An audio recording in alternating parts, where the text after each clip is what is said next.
that do not change. And so those are things that we'll be looking at, and we'll be intertwining them with experiences. So in the course of the program, we would have time to talk about questions and answers and more discussions for wherever you are not clear. Okay, this evening we'll just look at the content, the introduction, navigating the journey, relating with the supervisor, challenges on the journey, and conclusion. Like you heard from the introduction, I love reading, problem solving, research, and mind games. And of course, the PhD journey is one that is quite interesting, intriguing, and has its challenges. So we won't say it's an all smooth journey. Now, one of the first things we would have to look at when we're talking about navigating the PhD journey is, who are you? What does the PhD journey entail?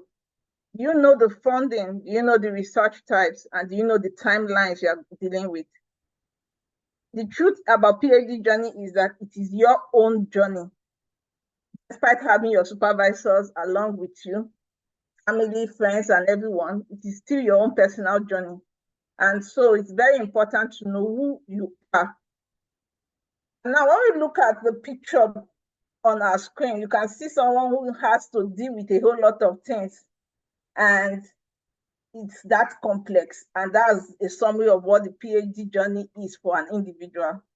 You have the social media, you have all the mobile app, you have programs, you could read your book, you could manage your space, you have your accommodation, you have your exercise, you have all of this to deal with. You have to write programs for those in programming, or you have to go to the lab for those in that area, or you have to read, or you have to reply emails, or you have to review, or you have to just do a whole lot of things. And it's quite cumbersome, because being in this kind of web means that you have to deal with all of this. Now, one of the key things you should ask yourself is, what is my personality? What is my strength? What is my weakness? And what is my personal goal? These are things you need to set out before embarking on the PhD journey. Because along the line, you're going to see yourself being intertwined with a whole lot of things. So you have to ask yourself, where do I channel my strength to maximize my journey? Or where is my weakness on this journey that I need to attend to become better, or my personal goal? Reality is that for the postgraduate study, everybody has different goals. For some people, it's just to get the title. For some people, it's actually for their passport to financial freedom. For some people, it's status. For some people, where they are coming from, they just want to break the ceiling. So now you need to ask yourself, what are all of these things for me? For some people, it's just there. I just have to get it, and it's part of my personal goal. So all of these are things you need to ask yourself, who are you, before embarking on the journey? Because this is going to be a critical factor for you to either complete, drop out, or get the crown. Now, when we talk about the PhD cycle, you're going to be doing a PhD or a master's. This is you at the middle here. You're going to have a part where you have to contribute to science. You have to deal with project management. You have to deal with mentoring. Now, all of these are circles that are going bigger. And this is you at this point. So you have to deal with your peer cooperation, in the sense that most PhD program or master's program are not done in isolation. You have to have colleagues. You have to have research mates. And now you have to be able to know, where do you draw the line, and all of those things. While you are relating with them, you also have the collaborative working. So you have this external, which is more of dealing with people. You have this other place, which is your expertise. You are going to be acquiring skills. So you need to ask yourself, what kind of skills are you going to acquire? Are you going to acquire just knowledge acquisition, or you have knowledge production, or you have skill development? Now, when you are doing your research, you are going to have this knowledge aspect either going to lead to technical mastering, patents, innovation, and learning to do research. For individuals, each of these could become a higher ratio, so which means you don't even know what you might be expecting. And this is what happens when we are saying we are looking for the gap. And of course, you have to deal with the contribution to science and mentoring. You could see that they've gone into the yellow. This yellow has to do with your supervisors. Yeah, you're going to be talking of academic communication, science communication, scientific articles, popularization, talks, and teaching if you're in a facility where you could have the teaching experience. So this is basically what the research circle is for so many people, both at the master's and at the PhD level. Now, in the PhD life, you got some activities. If you look at one of this image here, it says what people think and what the reality is. Just like the first image we had, you see all of the reality is you have to go to the lab, you have to read, you have to write, analysis, teaching, and all of this are in this circle. But what people think is, oh, work, social, sleep, that's you're enjoying yourself. But one of the things you would have to take is your PhD. So you have to take charge and be proactive. Your ability to put this circle together and achieve your PhD is what makes the difference. Now, of course, you have the common activities for everybody, both the master's and the PhD. You have the supervisors meeting, reading the literature, writing up results, analyzing literature results, and reporting and communication. And you also have attending group meetings and departmental meetings. All of these are basically your life for the next 3 years or 4 years, as the case may be. So now what do you do? When you have things like this, first question you need to ask yourself is, what is in it for me and what do I want? At this stage, we're assuming that everybody has come into the program. So we're done with the enrollment. Now, this is where you have to make your decisions. Now, there are different types of research, both at the master's level and at the PhD level. You either have PhD by research or master's by research, or part taught and part research, or the professional doctorate. Most times when people go to the research institutes, they get the professional doctorate with respect to what they've studied and what they are doing. And most times it's usually an aspect of a bigger course or curriculum. Then of course you have the part taught PhD here, which means you have some certain level of pre-doctoral work, and you have coursework, thesis, and you have defense. Then you have the one that is purely research also, which you just have the pre-doctoral work, the thesis, and the defense. So now most times people get into some certain programs and don't realize what they are going after. So which is something that you need to be very key from beginning. What kind of PhD or what kind of masters are you obtaining? For someone who is getting part taught and part research, you see that his own workload is coursework and thesis. But for someone who has research purely, he just doesn't have anything to do with coursework. So he might just have seminars for him, and he might just have assessments that just end up being there for them. Of course, if you are doing the teaching, the thoughts, you have compulsory courses and you have compulsory examinations prior to the defense process. And for all of us that are basically most times in China, some courses are compulsory. I won't say maybe it's language barrier, but I think that's part of why we are here too. We need to take it on ourselves. It's on you to find out from your faculty what are the compulsory courses you need to do. You have 3 years span minimum for a PhD.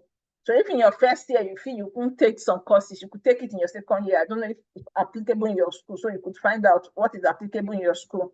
But one of those things that is sure is that some of these compulsory courses you must pass before the defense process. If not, you might not graduate.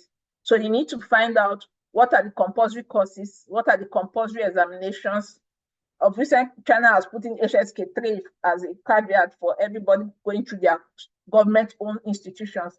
So you need to be sure what you are doing, so that it doesn't mean that, oh, I've finished my thesis and they come and say, oh, I did not do this course. There's nothing you can do. You have to go back and do the course. And that now means extra funding or extra, those are the challenges that might come up.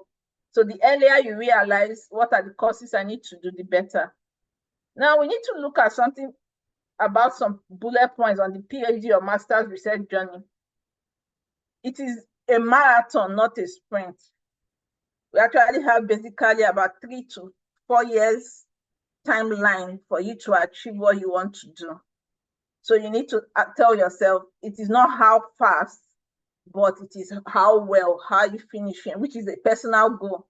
You need to establish a solid data management. This is something that many people most times have issues with. Irrelevant or relevant, write down on the journey of your research, write down anything, take photograph of anything. It might be irrelevant during the time, but it will become relevant along the line, maybe when you're writing up. Also, do not let imposter syndrome get the best of you. The truth is we are coming from different places. At the research level, it's not about just your mental capability. You need to look at every other aspect of your life. And that's why I started by what are your strengths and what are your weaknesses. Don't let anyone make you feel less of yourself. You have yourself and you know what you want. It's a time of learning. It's not a time to say, I'm the best. It's a time of going through some terrains where you are not comfortable with, some terrains where you have not even stepped into. For somebody like me, I had to come into an area where I had not done research prior to my PhD. At the first few months, I almost felt like I should just give up on this. This was not what I was cut out for. But today I look back and I'm happy I embarked on that journey because it was supposed to be a learning curve and it actually became a learning curve. Now we need to put at the back of our mind that research journey, or the PhD or the master's, you're going to build emotional resilience. Experiments will fail and their setbacks are inevitable. For some people, they might experience loss. I know of a friend who has lost his dad along the journey. I know of another who lost the mom along the journey. So the truth is you have to build emotional resilience and you have to make up your mind that I have started and I will finish. Like one of my teachers used to say, the first year of your PhD, your village people don't know that you have started. But by the second year, your village people are already aware that you're in school. So they will start counting for you while you are in the lab or going through your challenges and get to a point and they're like, has this person not finished? So the truth is, you're going to deal with all of this on your PhD journey. But there are 5 C's I consider which are important because the PhD is more about persistence than just pure intellect. You have to think about critical thinking. You have to look at creativity. You have to look at your core skills. You have to look at your character. And of course, your curiosity. Your character has to do a lot with your research integrity. Some people have that could actually manipulate figures and results and all of those things. But the question you should ask yourself, is that your personality? Is that what you want for yourself? Is your race? Is your journey? So those are things you need to ask yourself. Then are you open-minded? Your curiosity, you should be able to search for something new. Just take it as a challenge for yourself to step out beyond the boundary of your comfort zone to move further. Now, we need to be sure what kind of PhD you are doing, which is very key. You need to look at the type, your duration, and the expectations. Like I said at the beginning, there are different PhDs, and as those PhDs are different, also the fundings are different. We have the self-funded, which most times actually PhDs are usually not self-funded in many big schools and many research institutes. So those are opportunities you need to find out. Even if you came in now on self-funding, you could actually find out from your school there are opportunities. I know someone who came in my school as self-funded, but along the line, the next year, they have to get a scholarship for her. Then you need to be sure if it's a faculty scholarship or a grant. Usually, faculty scholarships have limitations because, of course, there's a budget for every year for universities and faculties. You need to be sure if it's an industry-sponsored PhD. Of course, if it's an industry-sponsored PhD, you're going to have a challenge here where maybe your goals affecting your research gap will be tailored specifically to the industry that is sponsoring your PhD. You need to be sure if there's a research assistant funding for your PhD, or if it's an NGO, non-governmental organizations that are funding you. All of these you need to be sure because this will affect your timeline and your research type, your duration, and the expectations that are expected from your PhD program. Now you need to know the research type. Like I said earlier in one of the slides, your research type will actually guide the research gap you are looking for. We've always heard about this gap. Even when I actually had my gap, I didn't know I'd actually seen the gap. It was my senior supervisor, the most senior in my own supervisory team, that said, you had this your literature review and you had this, and now you've done this experiment. then this is what you brought to the table. And I'm like, oh, so this is the gap. And I was like, yes, that most times because of junior researchers, most times we are fixated in trying to bring something new because of the reading of the literatures and all of those things. But the reality is that research has actually identified 7 different research gaps. So today it's an opportunity for us to look at the different 7 research gaps. So now, at least our minds are now open that beyond just going for gaps, there are different kind of gaps that can be filled. And so if I find one, it's actually a step in a moving direction. So we have the evidence gap, we have the knowledge gap, we have the practical knowledge gap, which for most times is like the industry and application. We have the population gap, maybe for the social sciences and those the likes. We have the theoretical gap. The theoretical gap is more of when somebody proposes a theory, and now we are now coming to say, no, this theory can no longer be viable. There are some limitations and all of those things. We also have the empirical gap. We also have the methodological gap. So out of all of these 7 gaps, you should be able to find one on your research journey. So either you are finding an evidence gap, or you are finding a population gap, or a knowledge gap, or a theoretical gap, or a practical knowledge gap, or a methodological gap, or an empirical gap. So if in all your story you can't find one, the Lord help you. So also, you need to know the timelines on your PhD journey. Now, when we talk about the timelines, basically, you have 48 months, which is 4 years. For me, like there's something I do, which is personal, I usually remove 1/4 of my timings from whatever I have a project. Even when I have a meeting, I try to say, okay, I only have 3/4 to deal with. So if for my funding, I had 4 years for my PhD funding, but I said to myself, I wanted to use 36, and the remaining 6 months, I wanted to defend my thesis before it's 48. So I actually wanted to be in a situation where I wasn't begging for my time to be given resources. I wanted that allowance to be there because I wanted my own freedom. I didn't want to be in a position where I'll be like in need. That's personally, like those are some things I can say are personal experiences and personal choices. So now you need to know what are your activities, and you need to track your activities, your achievements, and your milestone. Basically, in many labs, some supervisors see 6 months as a milestone. So for example, for me, when I was coming for my own PhD, I actually asked my most senior supervisor what I was expected to be reading and all of those things. So he had told me. But those things didn't really make sense to me when I got into the lab. So within my first 3 months of being in the lab, I noticed that what I wanted was not really what I was trying to do. So I sat back and I took time to do a literature review. And I want to say this here because we are in a climate and a terrain where it looks as if these guys are hardworking. They are actually hardworking. Now, but most times when someone is hardworking, it's not about what you do behind, it is what you bring forward to the table. So if you're in a lab, for example, and you're not yet sure what you are doing, I would advise you to do a literature review. Now, there are different types of literature review. There is the critique and there is the systematic. So for a new student who is actually embarking on the PhD, it's not advisable for you to do a critique, because critiques are supposed to be meant by people who are already done in that field, who are like when you mention first to 5 of the people in that field as professors, those guys have the right to say, okay, you can criticize this. So basically, I would advise that if you're coming into the journey, you could start a literature review.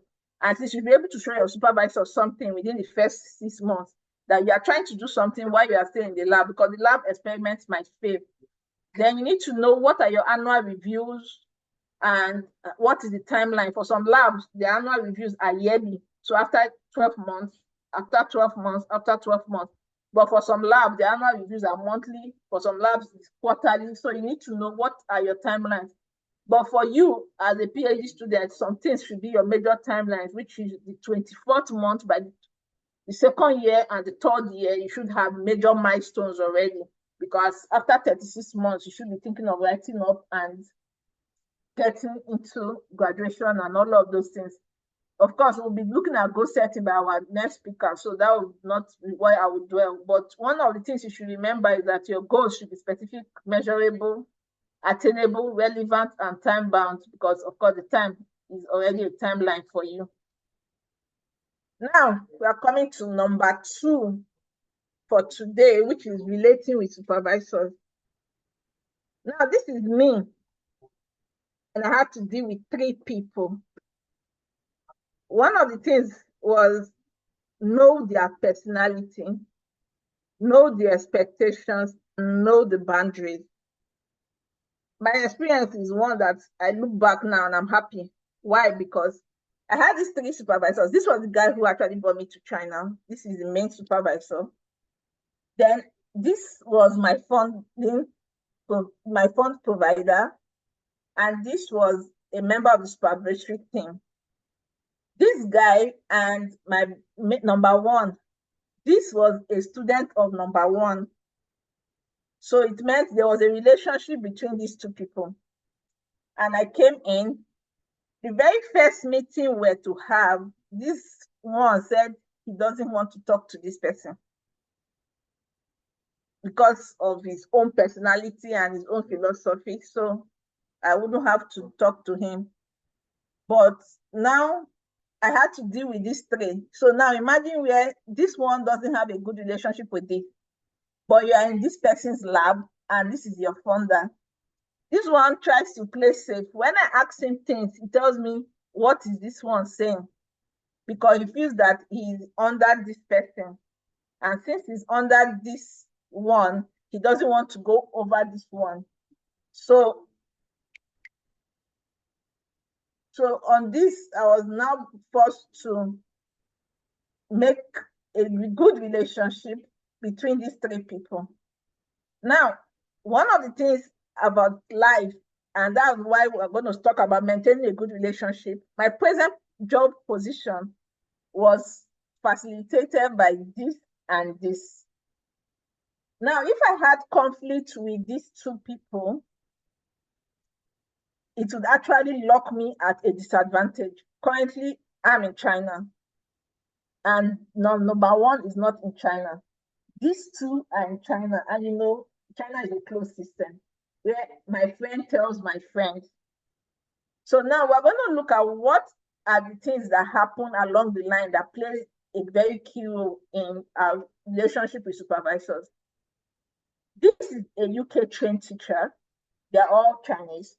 But because of his experience and exposure and age, he's actually older, far, far older than these 2 people. He understands the PhD journey because of his exposure and his training all along. This is his product. So you could imagine if this was his product and this is my supervisor. So it means I am like under this one and under him. So I could actually say he's a grandfather in our own common palace language. And so what was there? This is young, and I think just basically like his 3rd PhD student, not directly, because he's still an associate. And I was the first foreigner, Wagoren, of this guy. He has never had foreign students, and so he learned English himself. So language becomes a barrier. So, but then now I now had to deal with them. So what were the things that went along in managing supervisor? I needed to know, like I said, one of them was ready for my financial responsibility, and one of them was for my regular meeting. The younger one, the younger one on the right, was one for my regular meetings, and he needed to put all of them. Now, this thesis advisory committee had the 3 of them in, and of course, we're supposed to have meeting once a year. But because of that guy's relationship, saying that he doesn't want to have a meeting with that guy, so I was faced with having my meeting separately. And you know, those kind of things brings like, oh, this one is saying this, and the other one is like, what is this one saying? Whatever this says is final. So even when you are lost in between, you don't even know what to do. But one of the key things I was key about was I didn't want conflict. I didn't want the conflict to come from me. And that's something you should ensure you don't start as a PhD student. No matter what happens between your supervisors, try to be neutral. Don't enter their I don't know the right word to use, but don't get into their web. Also, your co-supervisors might provide meetings with you, help you. But there's something that is very key on the PhD journey or research journey. PhD body. I actually had one. My PhD body, I call him my mentor. He was very, very nice. So because he had already known the other people, so he was able to say, okay, no, navigate like this. So I encourage everybody on the PhD or master's research, get a PhD body. A PhD body is someone you can discuss, and it's better for you to have a body that is higher than you, someone that is far older, that has gone through the process, so that you can be able to relate. You can meet regularly to talk about it. Because this person, the PhD body, will help you to look at it from an angle where you are not seeing. And one of the things about PhD students is that we see it in our own eyes, neglecting the eyes of the teacher or the eyes of other people, because we feel it's our journey. It's your journey, but you need people's eyes to help you. Now you need to know your expectations and your responsibilities. What is your own responsibility and what is your supervisor's responsibility? For you as a student, you need to know where to draw the line as a boundary. You need to maintain a healthy, safe, and unbiased lab environment. Like I said, do not come into anybody's issue. Value their time. Like whenever my supervisor, the one in UK, of course, the time difference between China and UK was quite a whole lot. So I need to know when he's available to speak to me. There were nights I had to sacrifice my own nights to listen to him. And there were times he would tell me, okay, I understand your time zone. Okay, I'll be available at this time for you at this period. So it's supposed to be a mutual thing. Take responsibility. But you might be unfortunate, like I would say, you might have a supervisor who is not ready to take responsibility, who might just tell you, actually, it's your PhD. But just don't get into their web. Of course, you're expecting someone to communicate clearly. Like I said, I had a teacher whose English was a challenge. It even affected our writing for the other guy. And you have to be honest about mistakes. Some supervisors might tell you, I don't know this. Like my UK supervisor tells me, this is what you are saying, but this is what I feel as a professor in this area. So I think you should look at it, but I don't have the final say. It's your PhD decide. So you need to know where to strike the balance, and all of those things boil down to their personality and philosophy. Then you need to know what I call the boundaries. Some people don't know where to draw the line, especially your problems. Your supervisor is not your dumping ground. It is better for you to wait for your supervisor to say, I noticed that you are not acting the way you were acting. At that point, it gives you like what I call a boss relationship stance compared to you are the one going to beg him. I actually had a friend who was literally begging his supervisor for financial assistance. But when he now needed the financial assistance, the supervisor said he had done so much for him. So that now became a problem for someone like that. So we need to know where to draw the line. You could actually ask your supervisor for financial assistance, but let it be something that is critical. That was my advice for you on that point. Let it be something that you know that this is critical, and do not trade a relationship for something that is small. Now, of course, you could see this last picture. All of us, the postgraduate students, there's that super ego in our head, the thesis, and all of those things. But do not let it get into you. The reality is that you are still a student until your viva is conducted. And so if you have not done your viva, please bring down this ego at all times, no matter how far and how you are going. So basically, what is the student-supervisor conflict? Conflict here refers to disagreement between the doctoral student and the supervisor. It's going to happen. I actually have conflict with my supervisors at a point. But one of the things you need to ask yourself is, while you are in this conflict, don't destroy your relationship. Try to maintain the relationship. We're all humans. So where two human beings are, there's bound to be disagreement. Now, what are some of the causes of the conflict? Lack of compromise, desire for power. This desire for power was what happened in my own torso between two supervisors, one of them and the other guy, who said he doesn't want to talk to that guy. Torso for power. And for me, that was not my business. I'm a student. I need to finish up my own job. Making assumptions. This could actually happen. Oh, I thought this person was going to do it. Or I thought you read through my thesis and you did not read. So we need to be sure what happened. Or lack of empathy. And this happens when someone that actually doesn't have a human feeling becomes your supervisor. So for me, I would actually say, I don't know how to put it, but I pray you don't end up having a bad supervisor, because that would be something terrible for you. Now, if you have a bad supervisor within the first 6 months and you notice that you can't go on the journey, it's better to rewrite to your school than say you want to manage, and you get to your second year and you start changing supervisor. Then it's going to cause conflict more. So it's better if you notice in your first 6 months that you can't work with this team. It's better to say it out to your teacher and say, oh, sorry, can you help me find someone else? Maybe we don't understand ourselves. Also, poor communications, one of the things being in this terrain is language barrier. If you have tried to interact with a teacher who is traditionally Chinese, he might be saying something that when you try to bring it to English meaning, it doesn't go the way it is. So it's like you have an inverse of meaning when you are talking. Then you have ignorance, self-interest, and prejudice, intolerance, and all of those things. These are causes of conflict. So now, how do you manage conflict? One of the best things is self-reflection. The first is to identify the issue and assess your role. Then the next thing is have an open communication, schedule a meeting, be honest but respectful. I can be saying something and at the same time I am rude. Then there's something which I highlighted, active listening. Many of us are not good listeners. We actually listen to reply, but we should try to refrain from that on the PhD journey, and especially in managing conflict with your supervisor. Try to see from his own perspective, listen to their perspective, try to get a common ground. Also seek for compromise, which might involve adjusting timelines. I remember my supervisor asking me, will you be able to give me 1 year in my lab if you finish? And I said, sir, let's get to the bridge, because I couldn't be signing my own life when I'm not yet sure what is at stake. So you need to know what is the timelines. I need to know the compromise. I said, well, I'll be able to give you that on some certain conditions. So you need to be sure what you are saying. Some of us, we go say what we are not supposed to say at some certain time. That thing might be right, but saying it at the wrong time makes it wrong. Also, we need to document everything. I've said it, and we need to seek support. Are there challenges on the PhD journey? Yes. And this includes some of our challenges: isolation, stress, conflict with supervisor, time management, work balance, and concerns about future. But in all of this, you're supposed to focus on your goal, stay professional, and keep your research on track.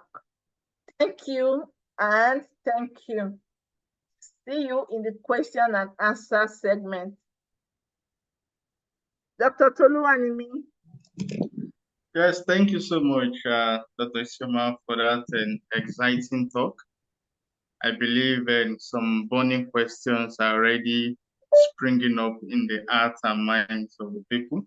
Later on in the webinar, we're going to have the time where you can ask your burning questions from our speakers as well as the panelists. Dr. Isioma has touched on a lot of things, how we can navigate the journey. She has talked about understanding the requirements, the expectation, what is being expected of us, the requirements, setting up our timelines, how to meet our major timelines, knowing our personality, knowing our strengths and weaknesses, being humble enough, and being open-minded that the PhD journey is going to take us to terrains that we might not have traversed earlier, and just being open-minded and being ready and willing to go through the learning curve of the PhD journey. And when we do this selflessly and with all of our heart and mind, it makes us a better scientist and a better researcher. And she has also talked about how we need to know our boundaries, how we also need to maintain healthy relationship with our supervisors. And the goal at all times is that we want to minimize conflict. We want to maintain good relationship, working relationship, professional relationship with our supervisors.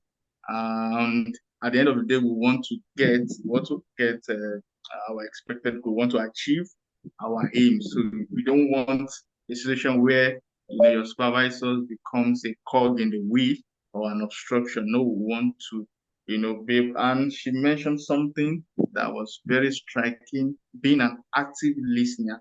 Being able to psychologically decode even what your supervisors have not said. From the few things he or she might utter to you, you should the ability to be able to connect. Where is this coming from? Is it linking to a previous meeting you've had with him or her? Is it linking to a recent occurrence in the lab?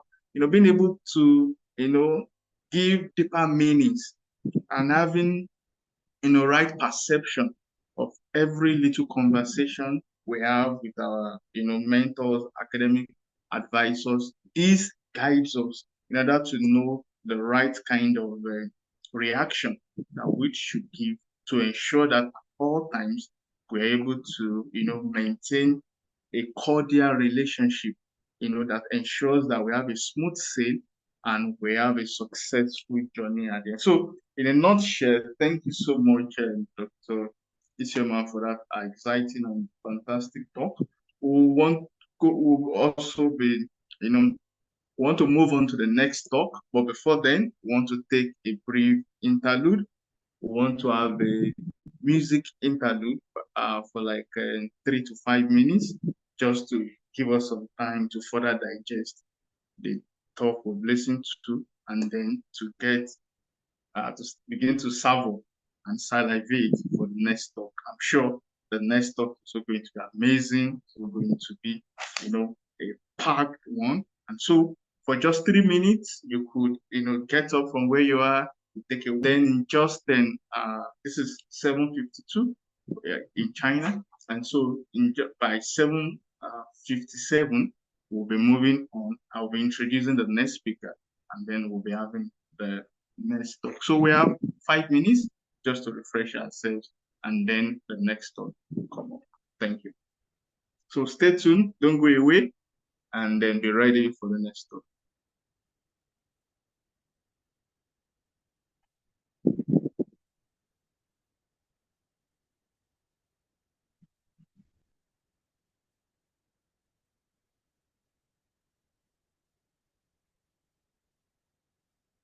Life is not by your power. How much was robbing you managed to escape? You think that is your victory? You need an one day buy flower and propose, and she said she will marry you. You think that is your victory? You cannot get better, then finally you get better. You're celebrating and spreading and spreading. You think it's your victory? Do you know where that glory ought to go? You think if it was easy, meat will not be floating. You will not need to dig deep when you take about inside soup. You won't need to go down before you get meat. We take a musical break. The title of this song is God Win. Because everything you have been through, by God win. I will.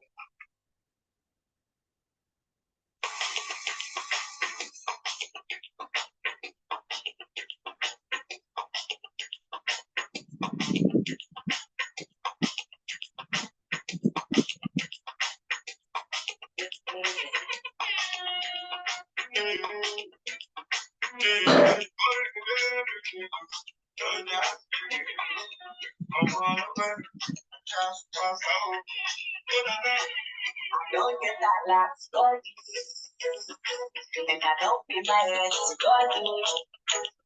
Let me walk for my own for God. Let me walk to my joy for God. I say anything and do not go to me. Do not go to me. Do not go to me now. Anything and do not go to me. Do not go to me. Do not go to me now. I don't change my name to body. I no more, I don't buy more to body. They say my market no good sell for body. And then me say I don't go for body. Tell my brother, they them try that no my God to me. No my God to me.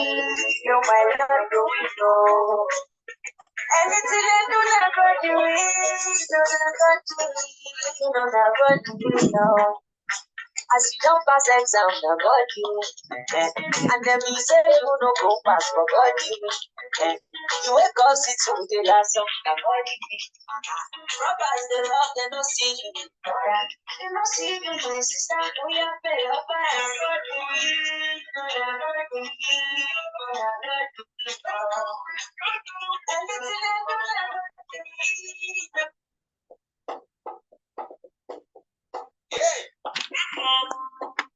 Don't sleep, don't sleep. Wake up. Kalaya money, Wake up. kalaya money, Wake up. era pocket tuna. Wake up.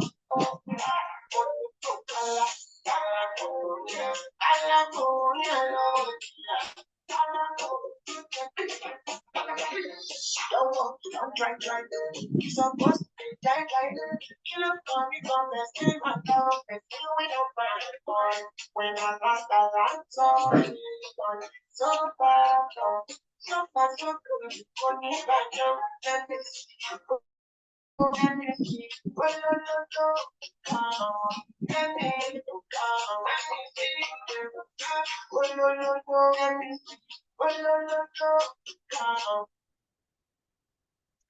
Yes, thank you, and then welcome back. I'm sure we had quite a good time to just refresh ourselves and make us and then ready for the next talk. So we're continuing in this webinar. Haven't listened to the first talk. We'll quickly be moving on to the next talk, and before I will invite the speaker, I'll just give a brief introduction about the speaker. Our next speaker is Professor Olatunji Omishore.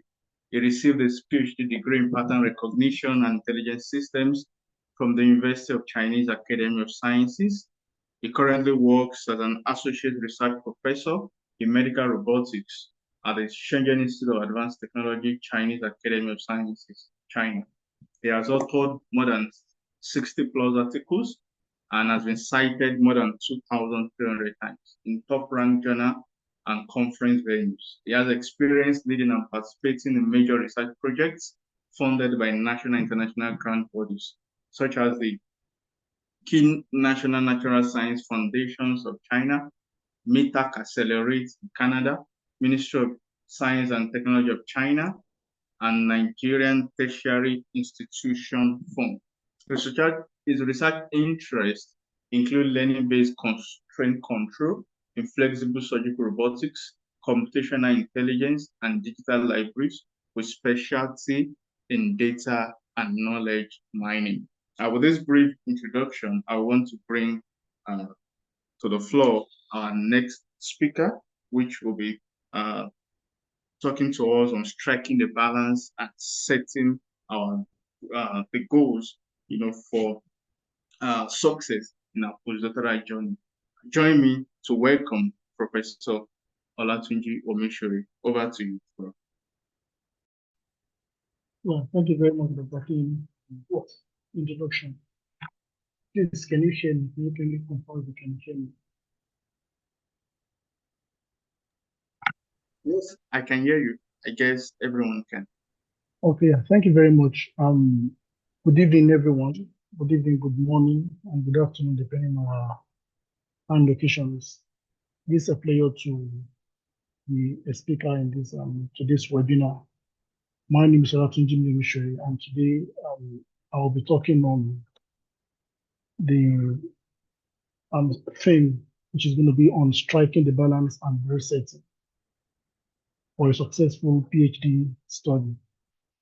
So without wasting too much of time, I think Dr. Akemi has already given a bit of my introduction, and I will, because of that, just want to go straight to the talk.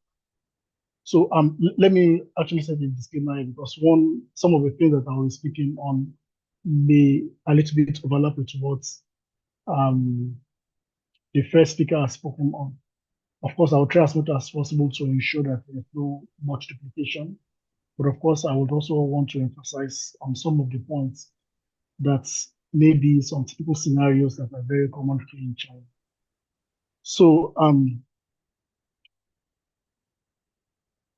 one of the main responsibilities or the reasons why most graduate students are here is to complete either a thesis or a dissertation, depending on the level of your postgraduate studies, right? So let me introduce this by saying there's always a normal situation and as well as what is commonly found, or let me say the way things are in principle or in theory, and as well as how practically they used to be. So for research, thesis and dissertation, I have a flow chart here showing how normally a PhD research should be.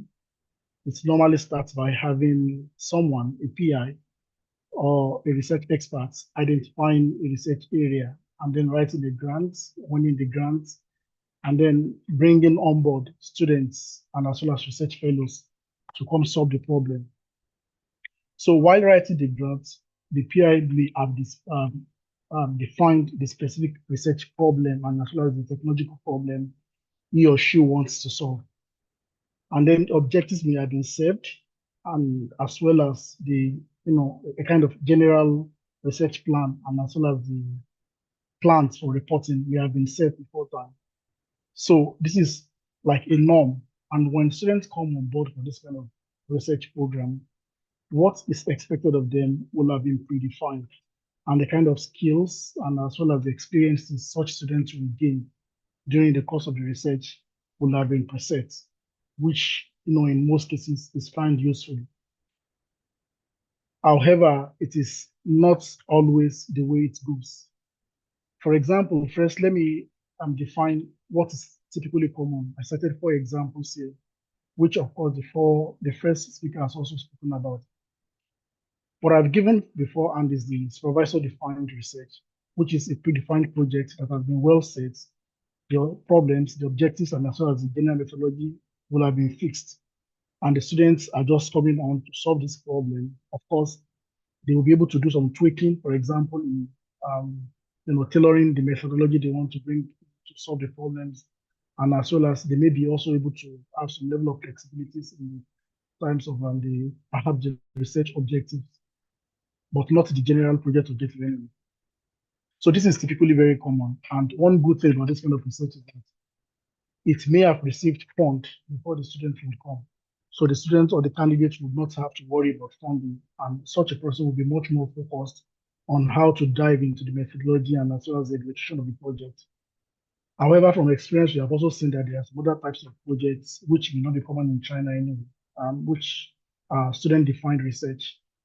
In this context, the student will have some ideas, may be able to define, the specific problems they want to solve, and based on that, search for supervisors across globe. And when they find labs that have expertise or resources in that area, they may be able to pitch their ideas to those supervisors. And if they are lucky enough, they get such supervisors' interest and may be brought on board to come execute their research ideas. This used to be very flexible for the students. However, it may be a little bit challenging because sometimes it's very possible for the supervisors not to really have knowledge or a clear context about what the student wants to achieve. And sometimes also funding may be very tight. Initially, the supervisor will actually promise that when the student gets on board, they will be able to fund such projects. But as time goes on, because of the tight resources on ground, it may be a little bit difficult to really receive the full funding that is necessary, especially if it is really financially demanding. So there are 2 other types, which are the industry-based research and as well as the interdisciplinary research. For industry-based research, I think the first week already spoke on that. It's really clear, it's focused, and as well as it's mostly towards specific technological development, and the problem that will be solved will have been, redefined, and as well as from time to time, the students will be having meetings with both the supervisors and as well as some experts from the industry, which in most cases are, having real life applications. I mean, the research outcomes will have real life applications, and a big challenge with it is that it may be a little bit tough to get exactly in terms of specification what the industry needs, which may, impact the final outcome of the project. And also sometimes it's maybe as challenging to the extent that the industry may not want to continue with the commitment, especially when they are not able to tolerate the students while exploring scientific points in the research direction. So they will just want such students to focus much more on what is really needed for their own industrial projects. And the last one is the interdisciplinary research, which is mostly common, for example, I think in the West. I'm not sure if this is also common in the East. However, this is a very good research plan whereby you just come up with bringing up expertise and as well as skills or experiences from different fields in order to pursue a new or an emerging field. In most cases also, you may not find the advisory committee having the experience that is needed in such research. But then the good thing is that it may be really easy to, define like a new method or new theories, but then it may need excessive time to validate, the application of these theories in new fields. So now, what is typically common among all this is that at some point in time, you're going to have an advisory committee which will consist of perhaps a supervisor and perhaps a mentor who will be supervising your project, and as well as maybe the thesis committee who can help shape whatever dissertation you're working towards. But then there is always this context of when the supervision goes wrong, which of course I think it's a very common scenario. We have had a good number of cases, and it's really tough, and many our students don't really know how to navigate when such happens. So when supervision goes wrong, actually is a situation whereby there is no clear understanding between the PhD candidates and the supervisor, and then affecting the progress of the research. I think it's well known that PhD supervisors are one of the strongest determinants of the successful PhD.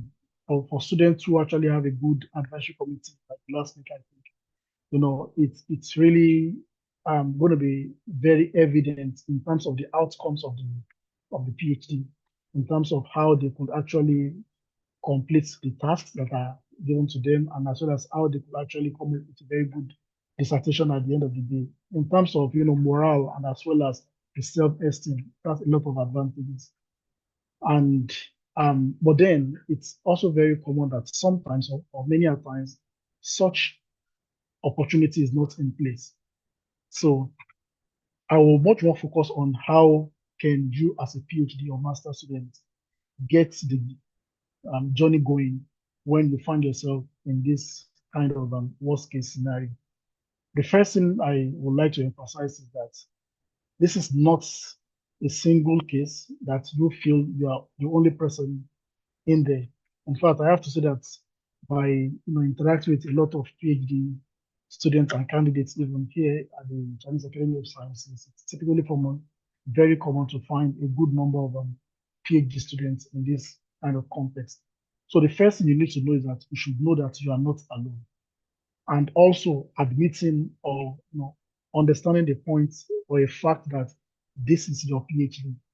If you have not been fortunate to have someone that can steer it with you, then take the steering by yourself and try as much as possible to see how you can guide on the journey and become successful at the end of the day.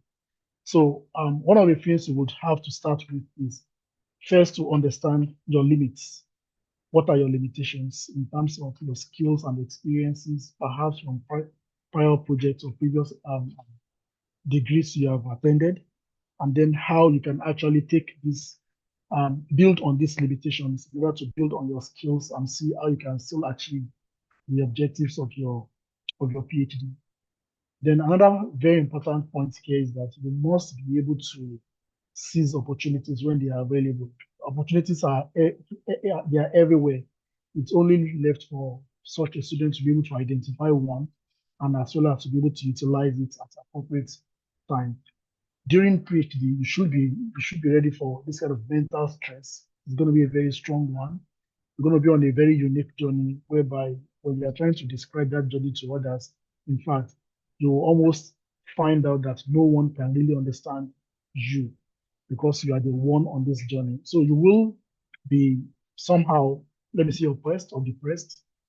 You may have some mental scenarios. It's normal, but I think what you should really focus more on is what are the kind of skills you are able to garner during the studies, and as well as your goal at the end of the studies. Now, for the goal, I think many PhD students actually make a very big mistake by only focusing on their dissertation during their PhD studies.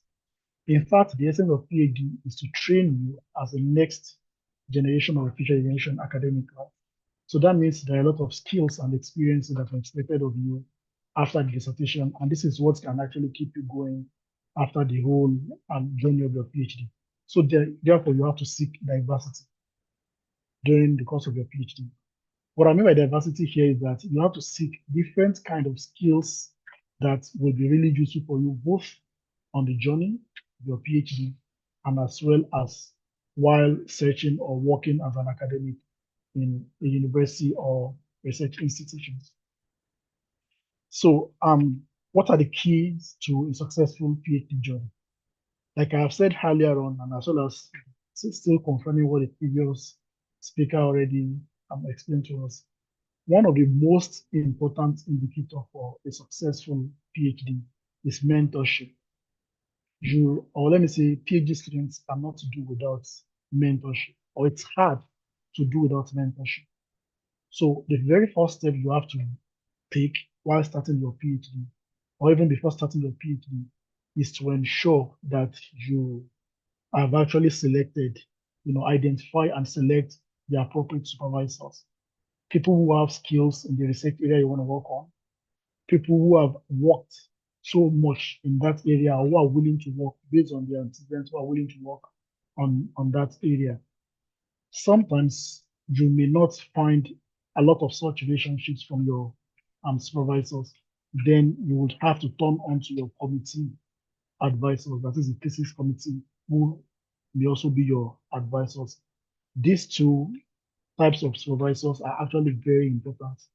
In most cases, your dissertation supervisor will be the primary supervisor, whom together with you will set the research objectives, or at least the specific tasks you want to work on during your PhD, and whom you will be reporting to time to time. So you have to ensure that you have a very strong relationship with your dissertation supervisor. You don't have to wait for a supervisor to call on you before you meet him with him or her. For many labs, I think it's very common to have periodic meetings whereby you go every week or bi-weekly to present your research progress and problems, and then you can get some advices from perhaps your supervisor. So if this is the kind of lab you find yourself, I think I should say congratulations, and of course, you should take advantage of that. Don't be shy to ask any questions that bothers you. Of course, don't burden them with questions that are irrelevant, and be prepared beforehand before going to such meetings so that you can always speak to context.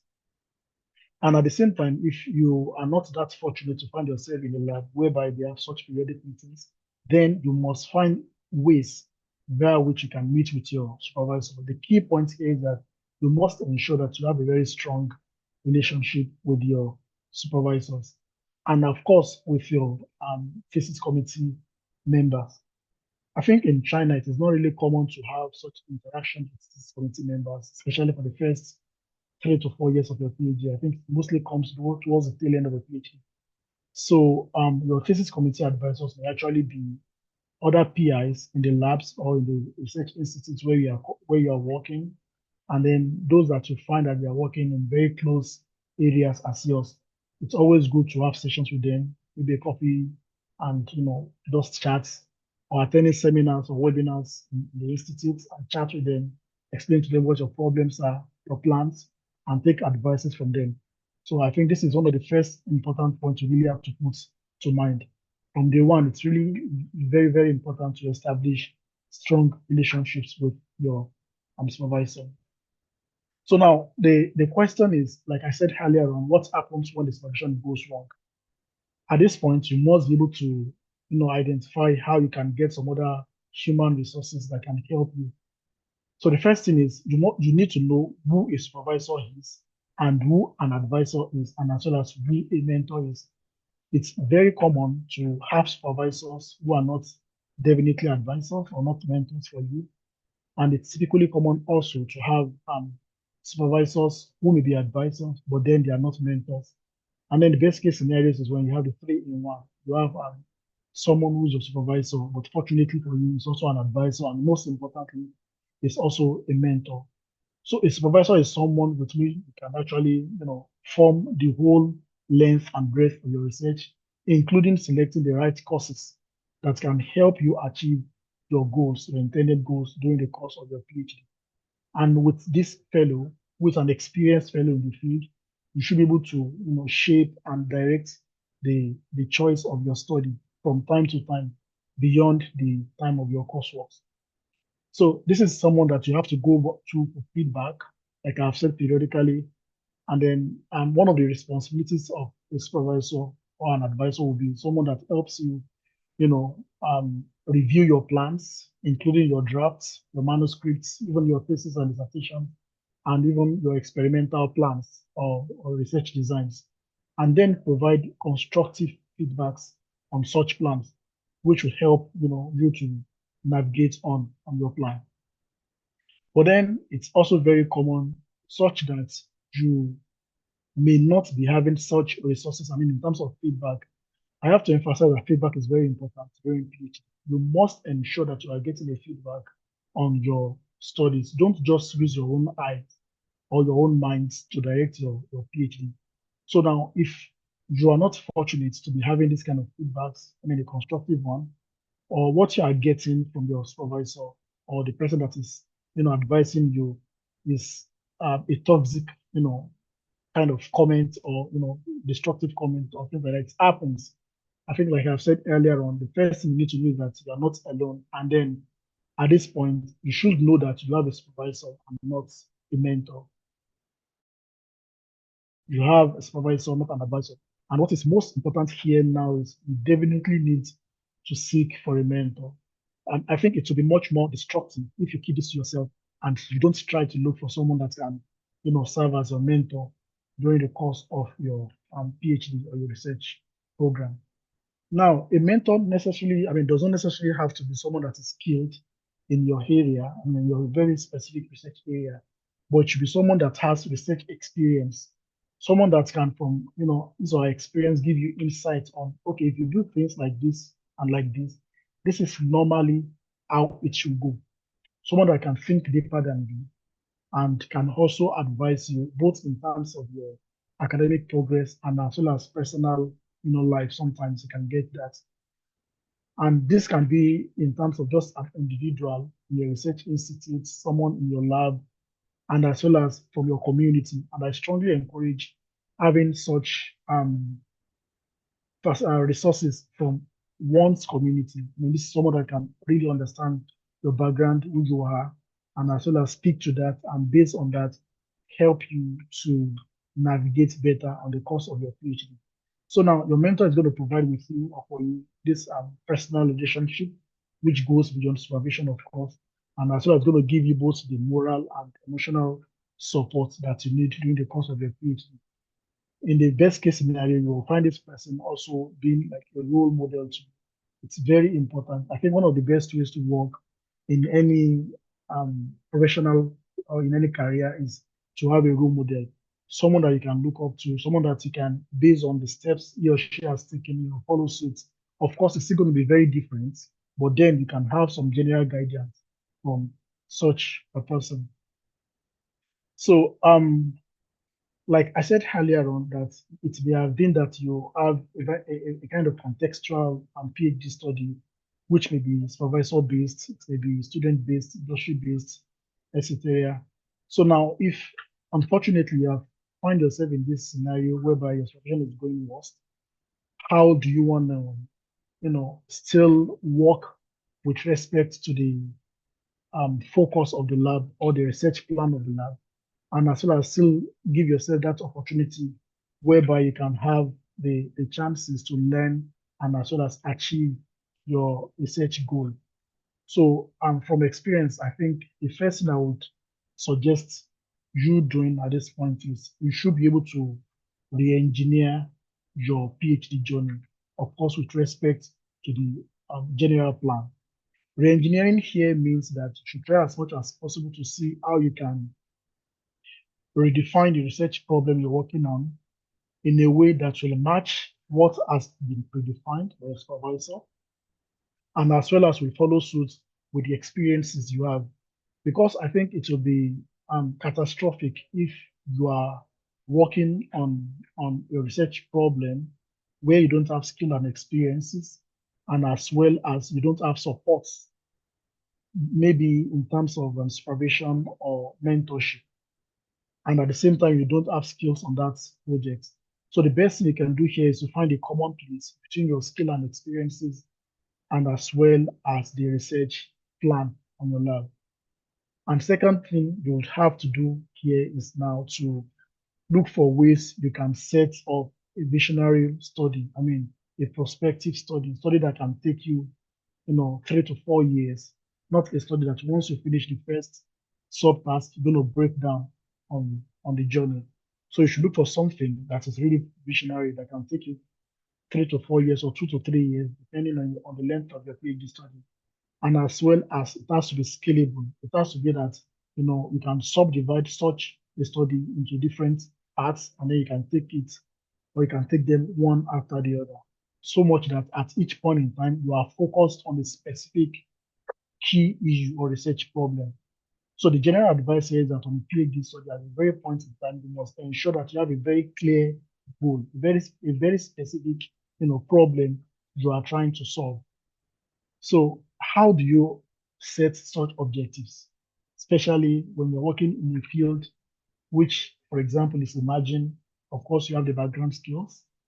So one of my suggestions would be that I would strongly recommend reading research papers. And as a PhD student, of course, standard differs, but based on practice that I think I've been used to, I strongly encourage PhD students to read research papers a lot, and at least one paper on a daily basis. You have to read research papers. There's no way you can get ideas without reading papers. And of course, you have to be careful with the kind of papers you read. So it's up to you to find the best time when you can read research papers. Of course, at the beginning, it will be very difficult, for you to digest the terminologies and as well as, the context or the methodology in such papers. But as time goes on, you will definitely find it very easy, so much that you can even finish reading a paper in less than 1 hour, such that you even get whatever is in the paper. So, but the basis here is that you have to read research papers so as to first be updated in the field, and then to start seeing on how you can identify the research gaps. And the last speaker already spoke about the different kind of gaps you may want to look out for. So, and secondly, is that one of the ways you would have to manage this is that you may have to take more than one research point per time. How do you do this? Because you don't forget that previously I said it has to be point focus per time. The way you do this is that when you are starting up such your study, you have to start with one research point, but then they cannot guarantee what's going to be the success. Very common to fail in PhD. I mean, failure is totally part of PhD. You have to fail in many projects.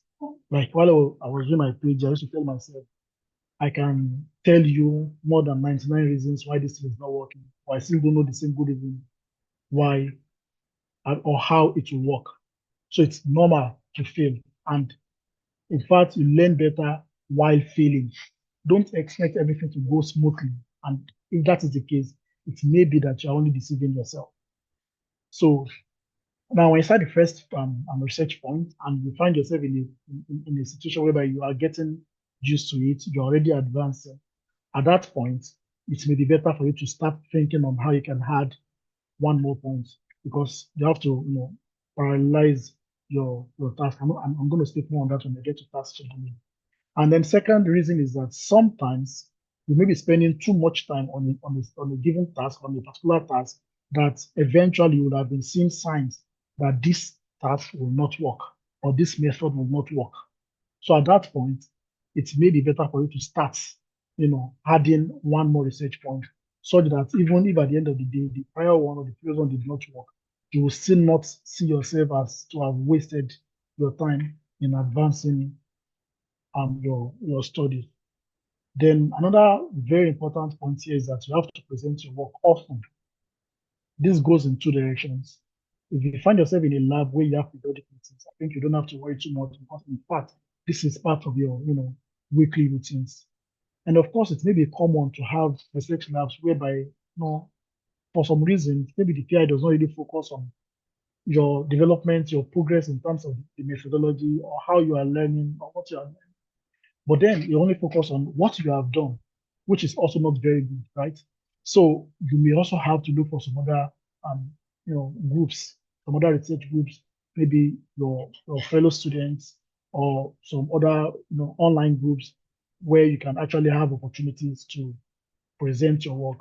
One of the good advantages is that when you present your work, you as a presenter also tend to learn more. You tend to understand where you are making mistakes. You tend to understand what you are omitting. You even improve your presentation skills. And this is really, really important in academia. So, and lastly, you have to attend good forums, like I said earlier on. Try as much as possible to attend conferences, seminars, and webinars. For conferences, I would say for a PhD student, this is very, very important. You just have to do it. You just have to go to conferences. And of course, another thing is that for international students in China, it may not be really easy to go to local conferences and learn, except for if there are international conferences that are held in China. So in this scenario, you may have to speak with your supervisor to see the chances of going abroad for to attend a conference. Conference has a lot of benefits. I'm going to speak to that later on also. And at least in the time being, if you don't have the opportunity to go abroad for conferences, you can attend webinars online. So this is quite very, very important. So lastly is that while working on your project, on your PhD project, you have to publish your research outcomes. This is very, very important. One of the ways via which can stay relevant in academia is to publish. Of course, there is this context of publish or perish, which is a very toxic one and a bad one. And I would not advise anyone to be a part of that. But then you still have to publish your work. Definitely look towards how you can make a balance, in terms of your project management plans on at what point do you think you would like to present or publish your works. You may start with, going to conferences, publishing in terms of as abstracts or presenting as abstracts, and as well as, publishing very short papers or short articles in conferences that has proceedings. And then finally, you can start trying journal papers. And also, it is also very important to focus on the kind of topic you publish. You have to try as much as possible to do something that is really new. This will help a lot, especially for citations. And at the same time, it may be advised to look up to high impact factor journals. But then don't take this as something that is going to stop you from publishing in journals that are not, having high impact factor. Because to publish in high impact factor journals will take ages. And for a PhD student, you have to remember that your project is really time bounded, especially in a case whereby your scholarship, your fellowship is really, fixed. You cannot do much to it. So you have to be very careful. Otherwise, you may be left to yourself at the end of 3-4 years and then make the situation very worse for yourself. So that's very, very important to take notes of. Then also try as much as possible to publish review papers or survey studies, as the previous presenter already highlighted. You don't necessarily have to be the person leading such studies. You will take a part in it. Just work on a part of it and have the authorship of such publication. So this is one of some of the ways via which you can ensure research excellence during the course of the PhD. The other part that I will not spend too much time on, as first presenter has also touched, is skill development. This is very, very important.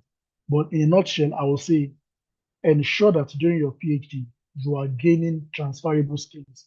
Don't put yourself in a very tight niche whereby you are so much focused on the project and what you are learning, what you are doing may not be applicable for some other projects. This may not be useful for you at the end of your PhD when you are searching for academic jobs. So some of the top skills you really have to focus on are your analytical and critical reasoning skills. This is very important during this part of PhD, and as well as your writing and communication skills. So these two are quite important. Also, you have to look for ways by which you can practice your interpersonal and leadership skills. You can collaborate on projects, you can lead projects whereby you direct others, even as a PhD student. So this is also very, very important. And lastly, as project management and organization. For this, you may not have too much opportunity, especially when you're working under a PI who doesn't want you to manage a project by yourself. It is common. But then you can try as much as possible from your own personal project to see how you are in charge. At least have the plan, have the whole plan, discuss with your PI, but make sure you are the one that is managing every aspect of your project. Make sure they are the one that is managing, because this is what you keep doing at the end of the PhD. And if you're not fortunate to have this during PhD, then during your postdoc, you have to focus on project management skills, because it's one of the top skills that is required of any academia. Any academic. So, and lastly is networking and collaboration. You have to engage with others, like I have said earlier on, collaborate, especially on interdisciplinary projects, whereby you can gain different skills, technical skills to expand your knowledge, and then try as much as possible to be part of the societies in your field. For instance, those working in the engineering field, you have to be a member of the IEEE society. This is very important. For those in the computing field, you should be part of ACS. ACM rather, this is in Australia. ACM, you have to be a part of ACM, and as well as try to be active as much as possible in those societies. So, one of the most important points here is now, how do you set your goal, and as well as manage the tasks that you have with respect to time. The first thing is planning. You have to plan. You have to plan your PhD, and it's best done at the beginning of the study. In the West, it's common to have your independent development plan, which is not really common here in China. But then it doesn't mean that this resource cannot be used also in China. You can do this by yourself, whereby you have a document that states clearly what are the kind of skills, personal and professional skills, that you need. Or in other words, why have you come for a PhD? It's pathetic to know that a lot of students don't actually know why they are on a PhD. This is really, really dangerous. So you have to set up your independent development plan, whereby you set clearly your goals for your PhD, the exact things you want to learn, aside the fact that you're going to finish your dissertation. Then on a periodic basis, you have to see how you can also still plan your subtasks and manage or evaluate those tasks time to time. It may be on a weekly basis, maybe on a monthly basis, depending on what works for you. Irrespective of you having on weekly or monthly basis, also, you have to manage your planning or your scheduling on a daily basis. Like, for example, when you get to your lab every morning, you have to ask yourself, what am I up to today? What am I achieving today?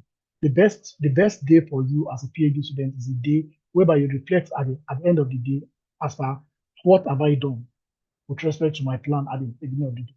So that means if you don't have plan at the beginning of the day, there's no way you can actually evaluate yourself at the end of the day, right?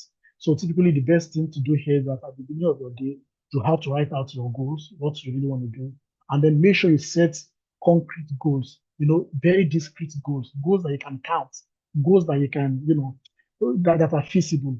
You have to set this, and as well as make a rough plan on how you will achieve such goals. You don't really have to write this down, just by thinking based on your, your time planner or your project planner. You can know at least some of the rough methodology you have had in place as to what you want to use to achieve such goals. And then, like I said earlier on, take stock at the end of the day. This is very important. Every night, try and ask yourself, what was my plan? Don't be hard on yourself, of course. What were my plans for today? What did I do? You have to ask yourself two basic questions here. What and why? What have I done? And why have I not been able to do what I planned to do? So 2 points are really important. I think I've emphasized while presenting. you have to set your goals and you have to take stock. When you fail in any of these two, I think it's most likely going to waste that day automatically. And then the question here is that when do you actually set your goals? Because I said you are doing this twice a day in the morning and at night. And like you have to set your goals perhaps in the morning, you have to take stock at night. When you not finish what you set for the day, that means you have to start on what is left, or what remains from the following, I mean, of that current day from the on the following day.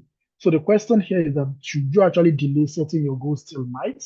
Then you can set goal for tomorrow at night, and then just get to the lab the following morning and start working on it. It depends on, I mean, it's very contextual. I think you have to identify what works best for you. But my recommendation would be that you set your goals in the morning, because at this point in time you are very energetic, and then you have a clear mind. You can really understand where you are and as per what you are supposed to do. But if you think setting it at night works best for you, it's also very fine. Then the second part is that when should you actually take stock? Should it be the morning of the subsequent or the following day, or the night of the same day? So again, it depends on what works best for you. If you think taking stock at night works best for you, so that while you have finished taking the stock of that day, you can just at that point set the goal for the next day, then that's also good. But again, my recommendation will be actually um, taking stock at night, because you don't need much energy to do that while in your metro or in the buses going home, while on the bed about to sleep. You can really take this in your head and then document it in the following day. So again, it's very important to set your goals clearly and then try as much as possible to work with respect to your goal. Then time management becomes the next important aspect. How do you ensure that you're actually following on the timeline that you have set for all the various stages of your dissertation? The first thing is that you have to ensure that you have a proper, feasible, strict, and flexible timeline. I'm going to explain that later on, to ensure that you can finish your dissertation in the allotted time. If it is 4 years, make sure you have a timeline for at most 3 years, 8 months. You have to set time also for writing your thesis. Thesis writing will be something that is also really tough, especially if your research is not, paper evaluated, and says that the number of papers you are writing or you have written does not necessarily speak to how far you have gone on your PhD. So you should set time for writing your thesis. Also, you should set time for writing your papers. You should set time for everything you want to think of, even including meeting your supervisors, mentors, and assessors. And also, you should plan backward.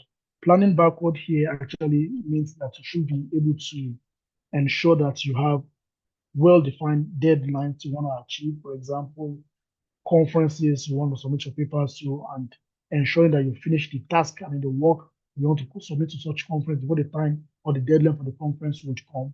Make sure you factor in all this your um in your timeline. So this actually means that you also need to identify the kind of output that's going to come from your work and the outlets for publishing such works. Then I said earlier that you have to be both flexible and strict in your timeline. When I say strict, is that you should be serious with yourself. This is your PhD. If you are playing with it, you're only playing with yourself. I mean, you don't necessarily need someone to start, checking up on you if you are following your timeline. The thing is, you have set for yourself that you want to spend 4 or 5 months on a single task. Try as much as possible that you're following on that task for 4 or 5 months. Don't start procrastinating to the extent that you end up spending maybe about 1 year, or you have not even started the task at the end of the maybe fourth month, which invariably means you cannot achieve that task in the allotted time. So you have to be strict in your timeline. But then it happens that sometimes you cannot definitely achieve what you have planned. Method fails, experiment fails, and implementation don't work the way you have planned it. And how do you carry on? So you may be flexible, but don't always adjust your timeline. Don't make it a practice to adjust your timeline. Ensure that you have a convincing reason for yourself why this timeline have to be adjusted. Yeah, if you have someone like a mentor you are reporting yourself to, is good. If you are so strict with yourself, if you are disciplined, in other words, it's also good. But then the most important thing here is that don't take it as a joke whereby you come this month, you adjust, and next month you said, okay, it's not working, you adjust again, and on and on like that. At the end of the day, you cannot really achieve what you have proposed. Then ensure to have landmarks. Landmarks always help a lot. It makes you to be disciplined. Landmarks here actually are the completion times for the tasks you have set in your timeline or submissions to plan. For example, you want to meet up with a special issue, or you want to submit the output of your research at a particular point in time. Try as much as possible that you are really fixated on your timelines, even if it requires you to work extra length, like turning on the nights in your lab to achieve your landmarks. This is really important. And then when you're reflecting on your PhD, these are the best times you will definitely remember, how I met with my deadline. It's typically common that I'm chasing a deadline. All academic does this. So, and yeah, I think the last part is that you have to use a milestone planner. There are many tools you can use for this, but I'm used to the Gantt chart. For example, this is a typical Gantt chart I have for myself on the project, which has a lot of subtasks, and then I try to see how I can plan the whole of the tasks in this project. So you have to schedule all the tasks in your project. Don't omit anything, even the literature review, even the engineering part of your work. I'm speaking because I have engineering background anyway.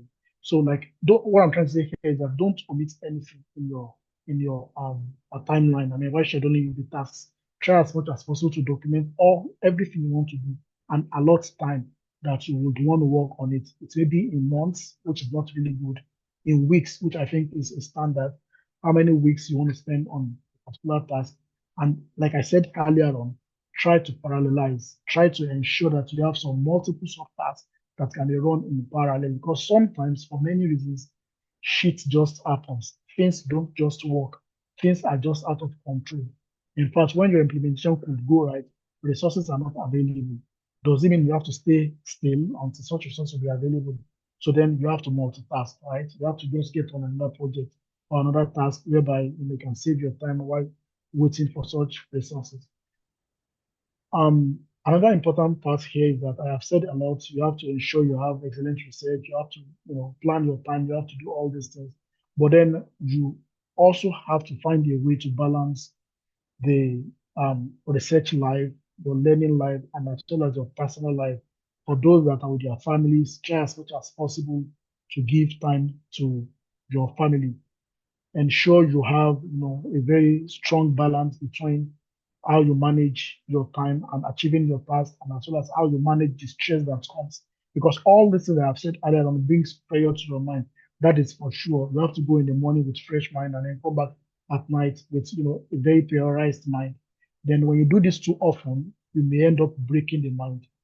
I mean, like it's very common here. You may have had a lot of your colleagues saying, Washin Leila, as I'm very tired in my mind. It's not physical tiredness, whereby you can rest and get immediately. So when the mind is tired, it's a thing that is really tough to get out.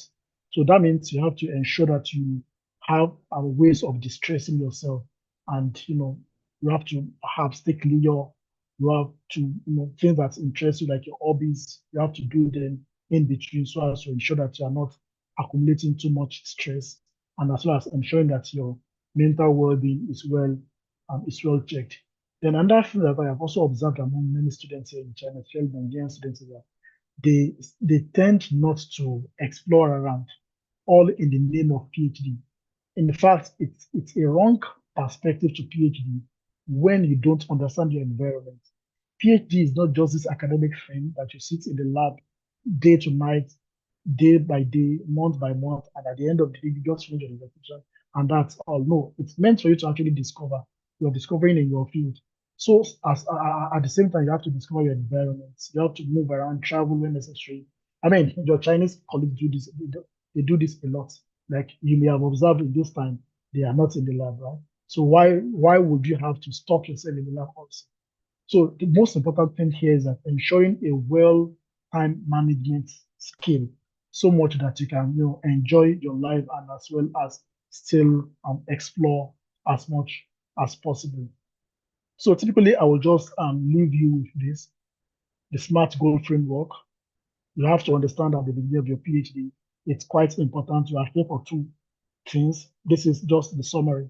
You are basically here for two things. One is that you want to finish your dissertation, like in context, this is what you are doing. You want to finish your PhD. But if you have many students, especially in the third, fourth year, this is what they say, I just want to finish. We just want to finish your PhD. Because at that time, you're getting crazy already. But then also, you want to develop your skills. Don't forget that. A PhD without skill, at the end of the day, you may have to pay huge price for it. So I think ensure that these two outcomes are well met, and as well as you have to ensure that you are assessing your situation time to time. You have to discover when your supervision is going wrong. You don't have to fight. Fighting does nothing. We've seen cases a lot. And perhaps you don't want the way things are being ended. So you just have to look for a way to handle your own situation. Reach out to the community. Thank God we have the WeChat group. Reach out to people who have been here. Reach out to people who have done similar researches. Reach out to people anywhere in the world who have experience in what you are doing. The most important thing here now is that you finishing your PhD, irrespective of you are getting supervision or not, and irrespective of you have a mentor, in close proximity or not. So typically, I'm going to leave you with this. You have to learn how to adapt to the SMART goal framework. You have to be specific in your PhD. Define very clear goals on your PhD. Be measurable. Make sure you are tracking your progress, and as well as try to see how you are measuring with the proposed outcome of the studies with respect to time. Time is quite important. And as well as while setting your goals, make sure you are setting goals that are realistic, in terms of feasibility and as well as in terms of timing. These two are very important, of course, as well as resources. These three factors are very important. Don't go and set a goal that may even take, someone that had gotten PhD experience and postdoc experience to do in, 3, 4 to 5 or 6 years, that you want to finish such a goal in a PhD that is constrained to 3 years. You may end up cry. And then you have to do research that is relevant, because you should remember that the PhD is going to take 3 to 4 years. If you're already working on a stale project at the beginning of the PhD, at the end of your PhD, you should know that whatever you have learned may not be relevant anymore. So try as much as possible to stay up to date, reading papers, adjusting what you're working on, and ensure that you have, long visionary plans in your PhD. And lastly, like I've said earlier on, make sure you are time bounded. This is very, very important. You don't need your supervisor to do this. Like even if you don't have one, it's already your job. You don't need anyone to do this for you. You just have to put yourself on that track where you just get your hands dirty by yourself. At the end of the day, it's going to be your own PhD. It's going to be you having all the reward that comes with your PhD. Whatever the reason that made you to do the PhD is, you are going to be the one that will actually get all those benefits that comes with it.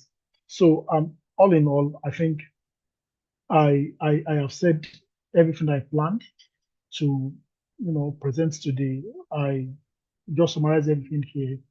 Again, you have to know yourself. Don't raise on PhD. You can raise on PhD actually, but raise in an healthy way. For example, there's this analogy that when your wall clock gets or stops working, what are you going to do? You definitely need to look at another wall clock to correct it, right? So you can always look at someone else, someone that is ahead of you this time around, like a mentor, to know what you're supposed to do. You can look at your colleagues to, follow suit, but then don't raise in an unhealthy way. If you find yourself in a way where someone is raising with you, it's okay. Just cool off such days and focus on yourself. Then consistency is very important. It's a daunting program. It's a program that's going to take everything you think you have in terms of energy, in terms of mental resources. Let me put it that way. It's going to take everything, but the only thing that's going to keep you going is that you have to persevere. At the end of the day, you will survive. You will survive. So, and of course, self-care is very important. Make sure you watch out for your mental health. Make sure you watch out for your physical health. Don't just get stuck in the lab like I have said earlier on. And then, make sure you keep moving. Then lastly, reflect on your PhD and your goals. When it is time and you feel it necessary to adjust your goal, please try to do that. Always ensure you are focused on your vision. You have to work hard. I think in China, no one will have to tell you that definitely everyone has to work hard because you will see everyone around you always working hard. So then, but one thing is don't work alone. Try as much as possible to be, you know, in a community whereby when you need help, you can quickly signal up and pray as you work. So I will stop here. Thank you for listening.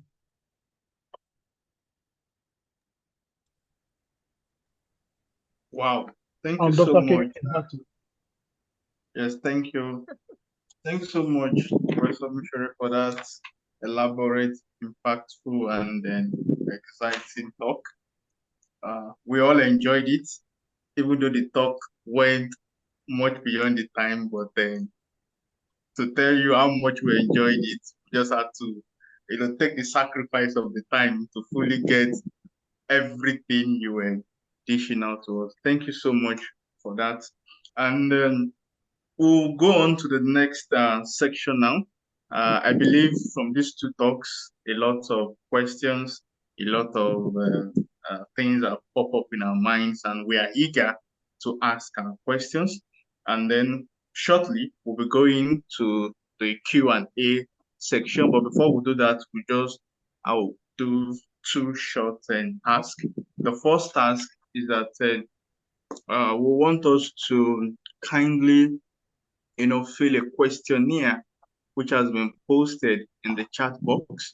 The questionnaire is to get to know more information about us, especially as a PhD students or postgraduate students, like giving us the opportunity to know you, know the institution you're affiliated with.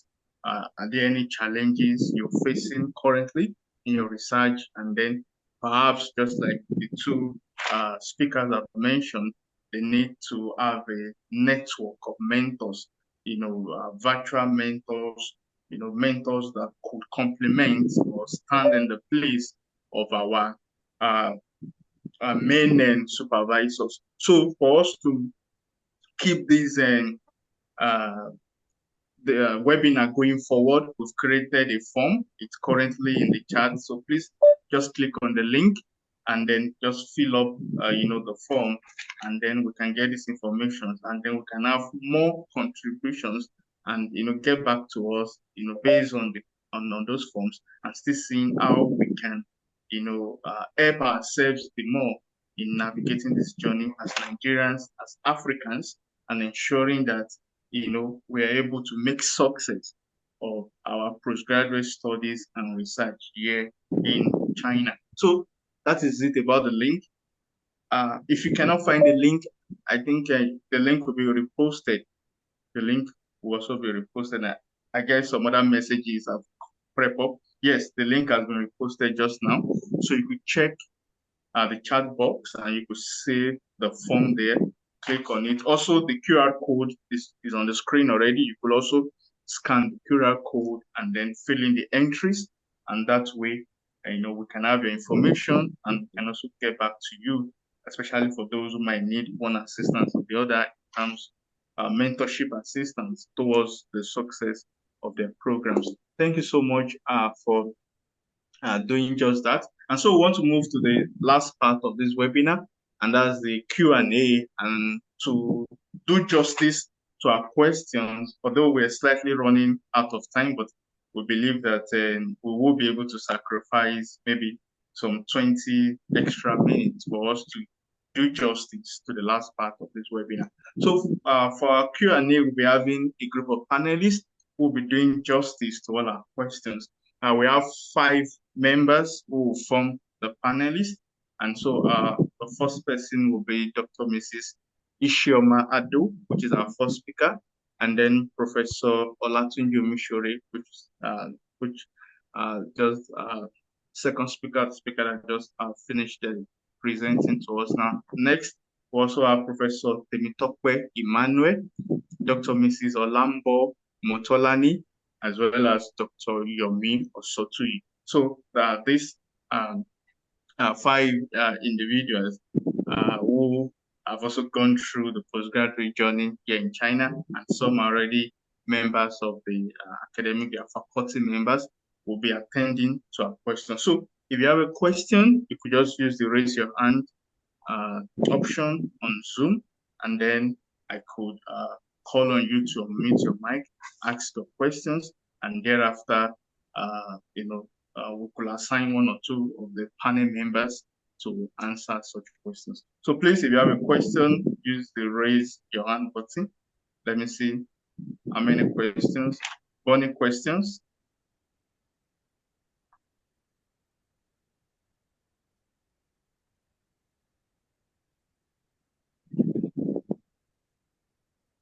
Questions.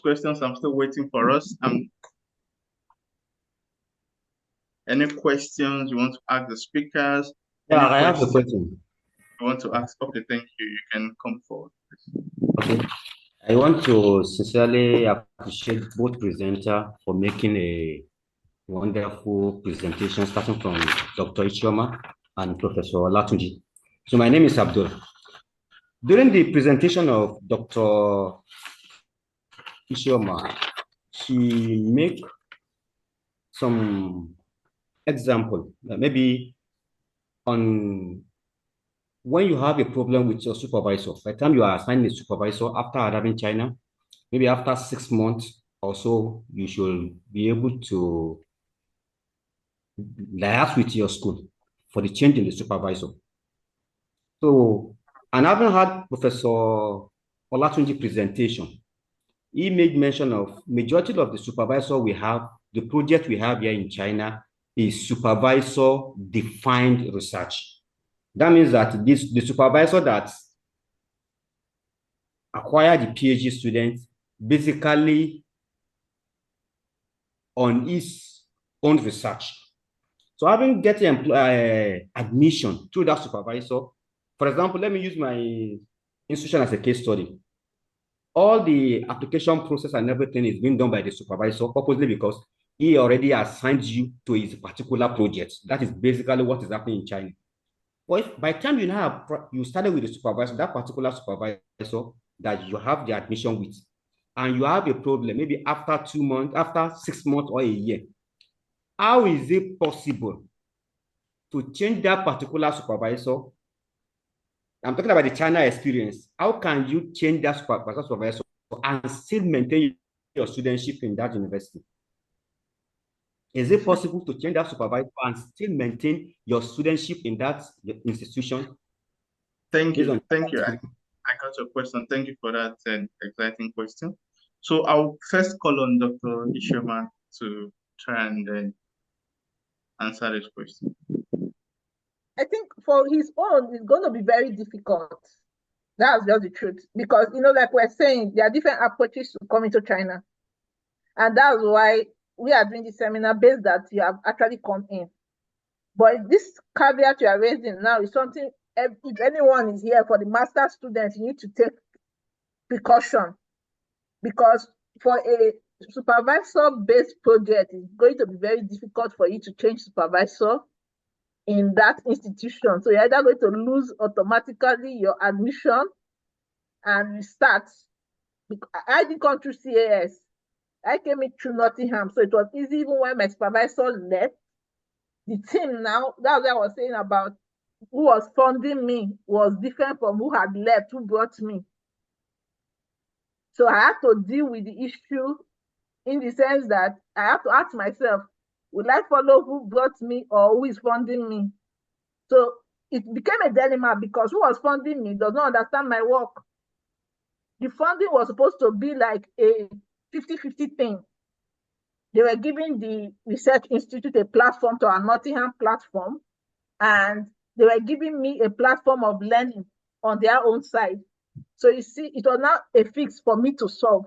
But in your case, in the question you are asking, I would advise the student, if you can apply to another school to restart. That's just me. But so I think other people who did the CAS pure system can respond to that. Thank you. Yes, thank you, Dr. Sharma, for that response. I don't know, Professor Mishori, do you want to respond briefly? Yeah, let me speak to the question. And first, let me apologize that I took too much time for my presentation. And to be honest with you, it was done on purpose because there has been a lot of issues here in China, especially when it comes to international students, PhD, and we have had a lot of cases, not good ones. So that was why I tried my best to cover something, that can be really exhausting. Now, the question you have asked will definitely have to be treated in the specific way as it comes, or in the specific way as it comes. If you have asked the question that, can I change supervisor? The right answer is yes, in principle.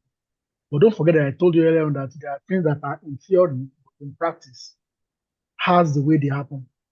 So you can change your supervisor. It may not be easy, but it can be done. But then it may come with some backlashes that you have to suffer. So the best answer I would give is that, again, in principle, yes, that is what the guidelines is.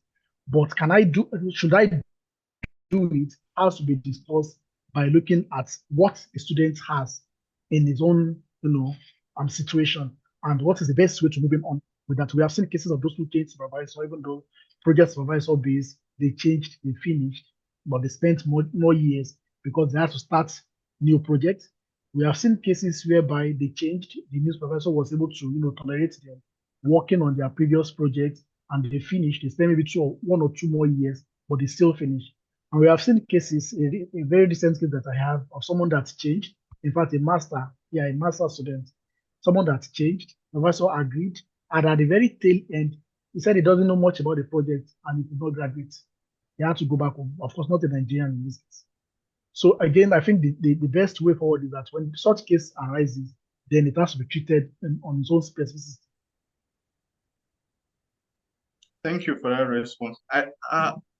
Maybe in 1 minute, Dr. Lambo, you also want to respond? You want to add to the responses? Okay, thank you very much to all the panelists and everyone here. Well, concerning, I had a similar situation, but like Dr. Ishama mentioned, it actually depends on the route through which you have your scholarship. Because for me, I was on CSC. So when I had issues with my first supervisor, I needed to, the international student department actually asked me to get a supervisor by myself, or my scholarship will be cancelled, at that time. So I needed to just, in fact, by the time I got a new supervisor, the person was I'm in animal sciences. I've been working, my research has been on poultry. I had to switch completely to ruminants, which is something I've never done in my life. Like, I never even thought I would be in the field of ruminant science or nutrition, whatever. So the best is to not even find yourself in that situation, because it's like a little setback. It's like you are supposed to be maybe 30% into your work, and you are starting not even from the scratch. Like, you have to learn some basic things that, it might drag your work behind a bit. So at least, but for me, I feel that it was still a little bit fortunate situation, because I was given that privilege of looking for somebody else by myself. So that is because I was on CSC, and that is not like supervisor based. So, but for somebody that your visa and everything is tied, your funding is tied to that particular professor, it might be a bit delicate and a bit complex. But of course, not keep quiet, speaking with also the international students, whoever, which office, international affairs, whatever it is, speaking with them, letting them understand the situation, because there are times that by the time you switch that supervisor, if you want to continue, once Chinese feels that I don't know your work, they don't bother, they just leave you to yourself. They tell you, even the people in your lab, they tell you, I don't know what you are doing, I don't know your work, and they just leave you all to yourself, and that can be very, very difficult. Once everybody in the lab tells you, Wabujidao is a very tight situation. So it's better not to find yourself. Try to see how you can, foster that relationship from the beginning, especially if you know your visa is tied to that lab, your funding and everything. Try to see how you can work well. That is, thank God for seminars like this, to foster that relationship, cordial discuss, communicate, and see how you can, blend and flow together. Thank you. Yes, thank you. Thank you, Dr. Ishoma. Thank you, Dr. Olambo. And Mr. Moderator, can I? You also want to make a comment? Yes, please. Yes, please. Okay, please. All right. Very brief. All right. Thanks to all the speakers. They've, said basically everything, but let me just, bring in this dimension to it. Schools, universities differ. All right. So it's important, we know that.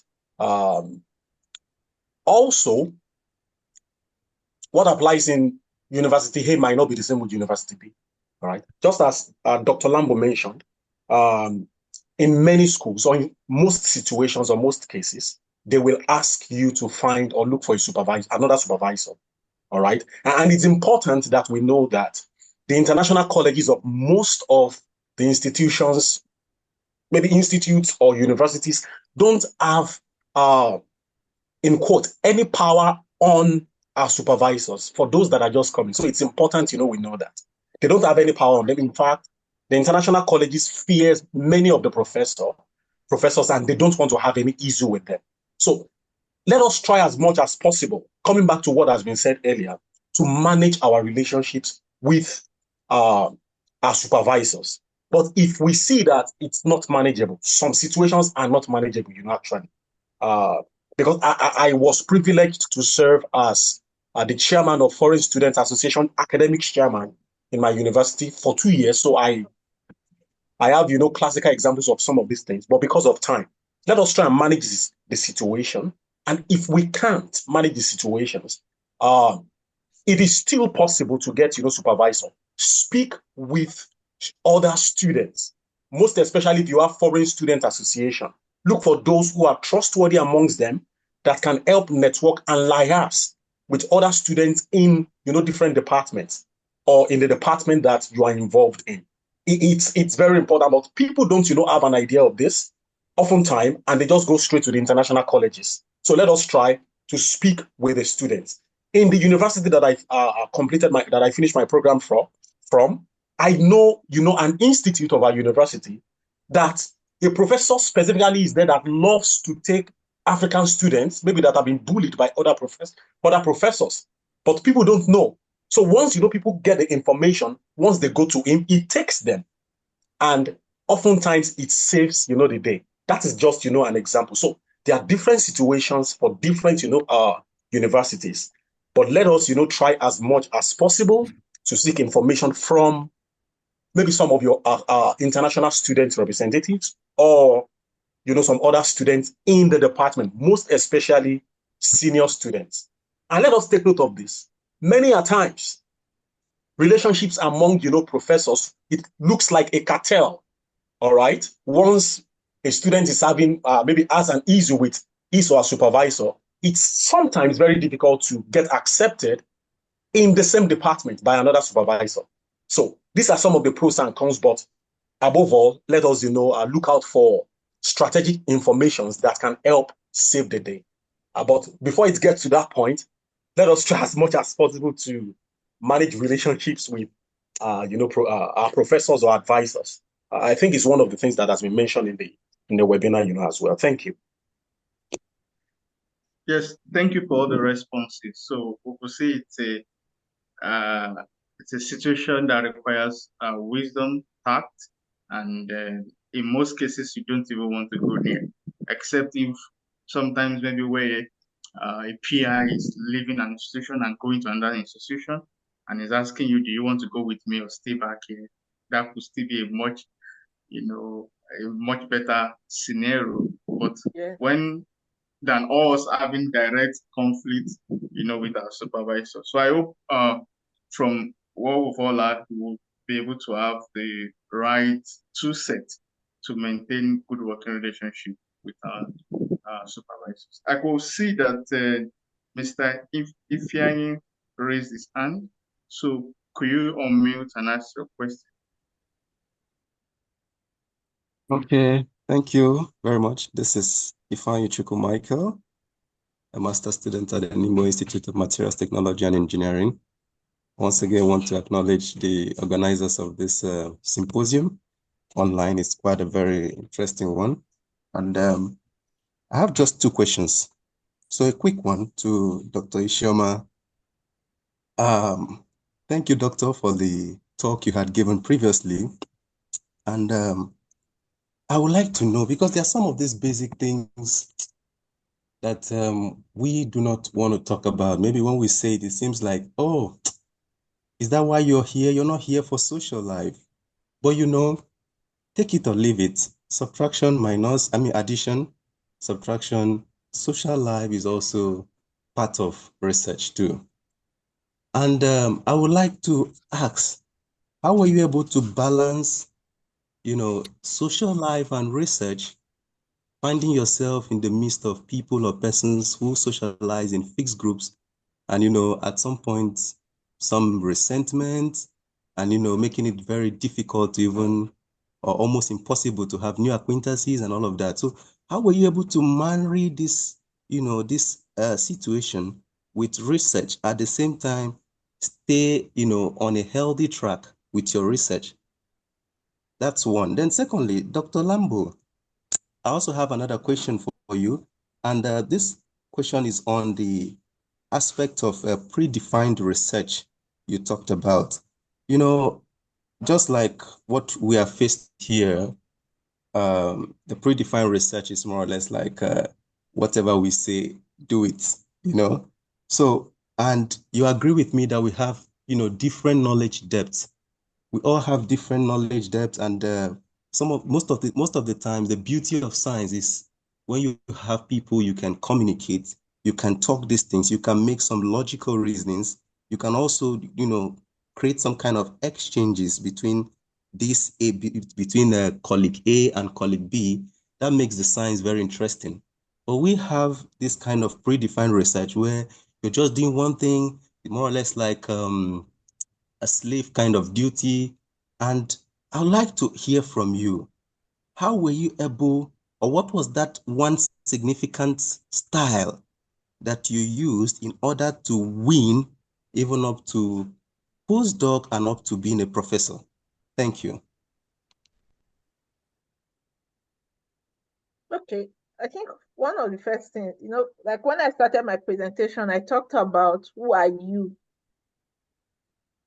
I had already made up my mind when I was coming for my PhD that I would get my PhD, but not at the cost of my health,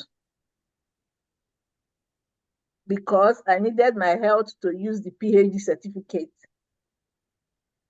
Also, I needed my family and my friends and my support system. The truth about having the balance is what gives you joy. When I talked about your strengths and your weaknesses and who you are in generality, I actually had a toxic lab because coming from the fact that I already told you who was my who was funding me, not agreeing with my number one. And he already has set his tone for his own lab.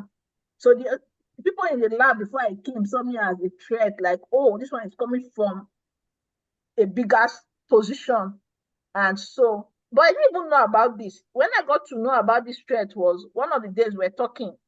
My material wasn't performing to a certain standard, and I wasn't getting a feedback from him. Then one of the master students now said, but your material is stable. So I got to understand that I sent a work to this person, and the work is now with a lower student. You are not even giving me the feedback I expected that, oh, okay, what am I supposed to do to improve my work? There is not a junior that is not even doing a PhD that is not saying, but you have this advantage, but low capacitance, battery. So I actually just understood. That was when I got to understand that there's an ecosystem which I think I am not even part of. So it's like you collect what I give to you, and you don't give me feedback, and you discuss it with your own system. So when I got to know that, I had to talk to my mentor, and he just said, now listen, don't get yourself into whatever it is. Since you realize it's not adding up to you, whenever you go to meeting, just present what you feel you want to present. If that's the kind of relationship he wants. So when I talked to the most senior who understood my work, he would just say, okay, I think you can do it this way. So the truth is, for me, when you are talking of the balance, I have to ask myself, am I going to deal with these people or where I'm going to? So you need to understand your ecosystem. If that's the kind of feedback you are getting, then you need to get this external person that can help you get you a support. Then there was a time I had to leave the lab for 2 weeks. I actually went for a summer school program for the primary school. My boss thought I was jobless. I wasn't actually jobless. I just needed an atmosphere where I needed to clear my head. Fine. I actually opted for the primary school, summer school, because I love children and all of those things. That's the second part of me. So this is the place of knowing who you are and what can actually bring you back to your state of sanity. So by the time I left the lab for 2 weeks, I just left everything that had to do with the lab, their ecosystem. I went to a place where I could actually think, what have I achieved and what have I not achieved and what do I need to do? Funny enough, it was in these 2 weeks that my main supervisor had an invitation for a review paper. And this same review paper, when I first wrote it, the one I was in his lab told me there's no need for review paper, that he doesn't see if I can publish it. So you could imagine that was already demoralizing. But I've kept it to myself. And so when I left the lab for 2 weeks and I had the invitation of submitting a review paper, it was surprising to him when the Monsignor said, oh, bring that review paper, because I told the people calling me for review that this is what I have, and they said they will accept it. And he was not like, oh, so you're finally publishing it.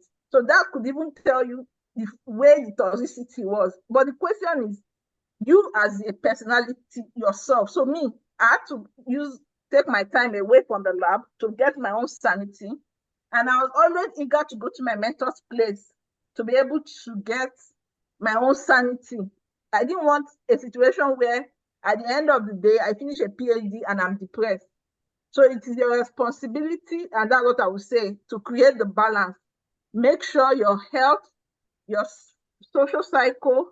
I had friends. I could actually go visit my friends, just leave the lab. I might look foolish, but I wasn't looking foolish for them. Yet, well, to them, I might look foolish, but to myself, I wasn't foolish, because those time allowed me to actually ask myself, what are my milestones and where am I in all of the things I'm trying to achieve? So I hope I'll be able to help you get an answer to that. Someone else could actually contribute to it. So thank you. Yes, thank you, Dr. Ishioma, for that. I don't know if Professor Temitope also would like to respond to one or both questions. Thank you. Yeah, so I think I'll just add to what Dr. Ishioma said. Concerning maintaining balance, I think it just depends on what you want. You have to try to put all effort to see how to maintain balance. It's very important because definitely, like Professor Yomishore said, the journey is going to be challenging, but just try. And maybe just find something that gives you joy. You are the type that like to visit friends, if you like to visit some places. There are many places to visit in China, so you can travel, visit some nice place to just get out of those stress, and later maybe in the week, maybe by weekends, you can, after the week, during the week, you can come back to your research. But just try to find a balance, because definitely it's going to be challenging. So we can't promise you that it's not going to be challenging, but just try to find a balance. Find something that gives you joy.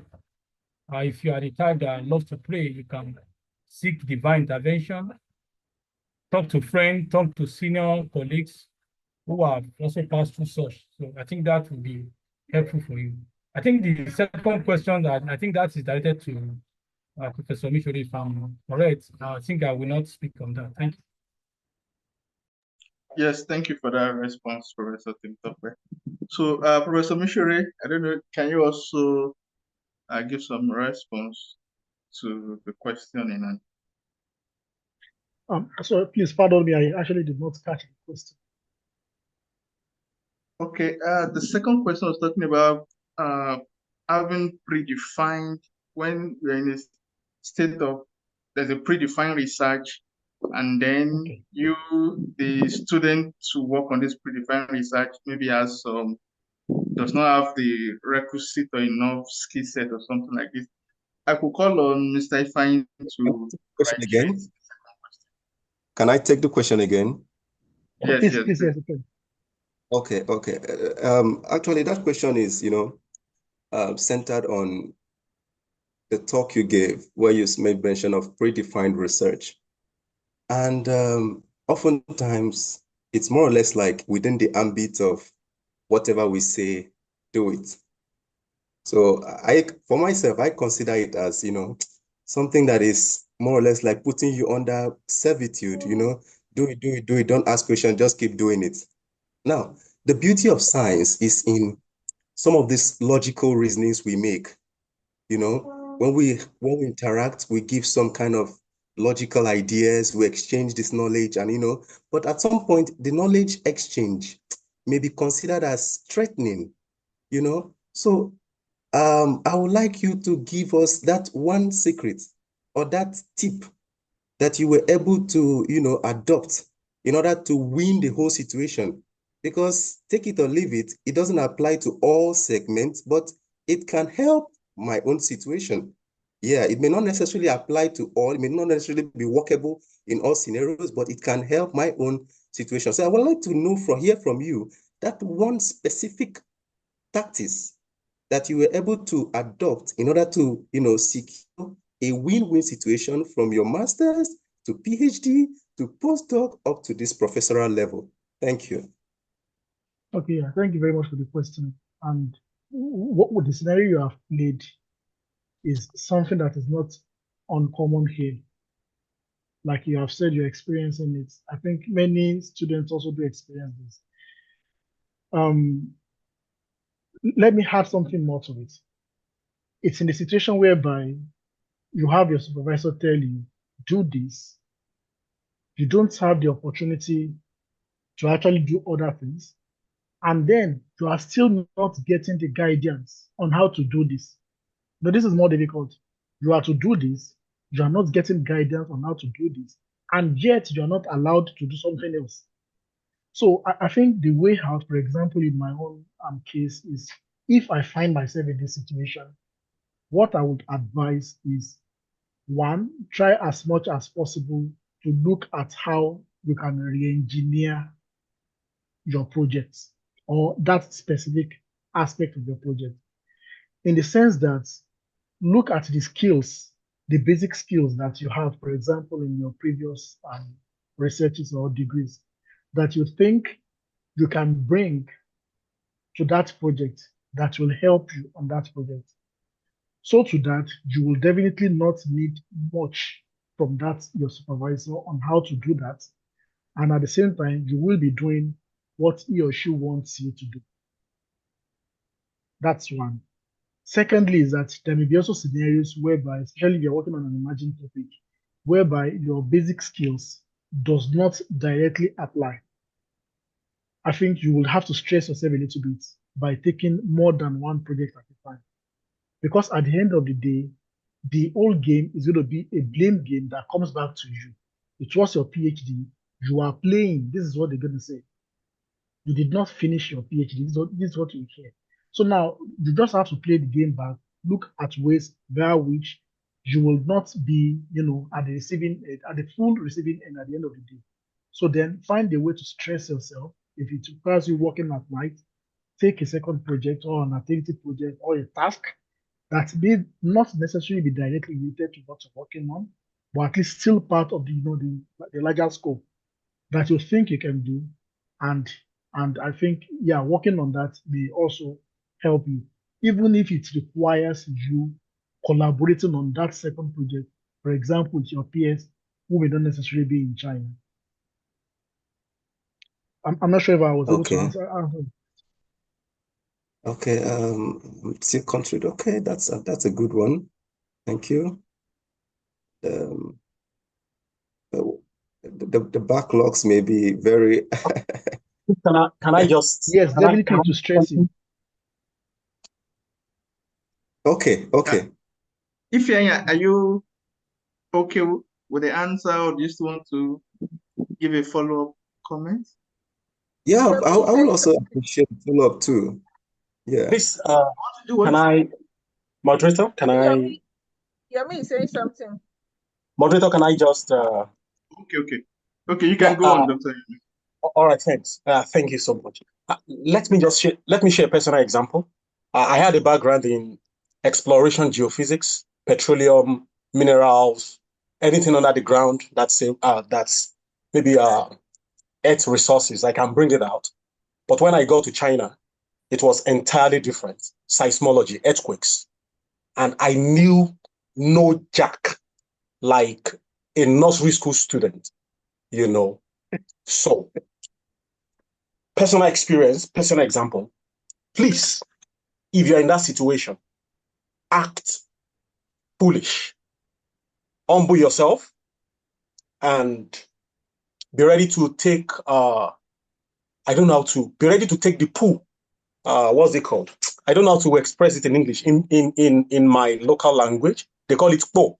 You know, yeah. Humble yourself. You know, I attended every lab meeting, even though I don't understand the smallest how.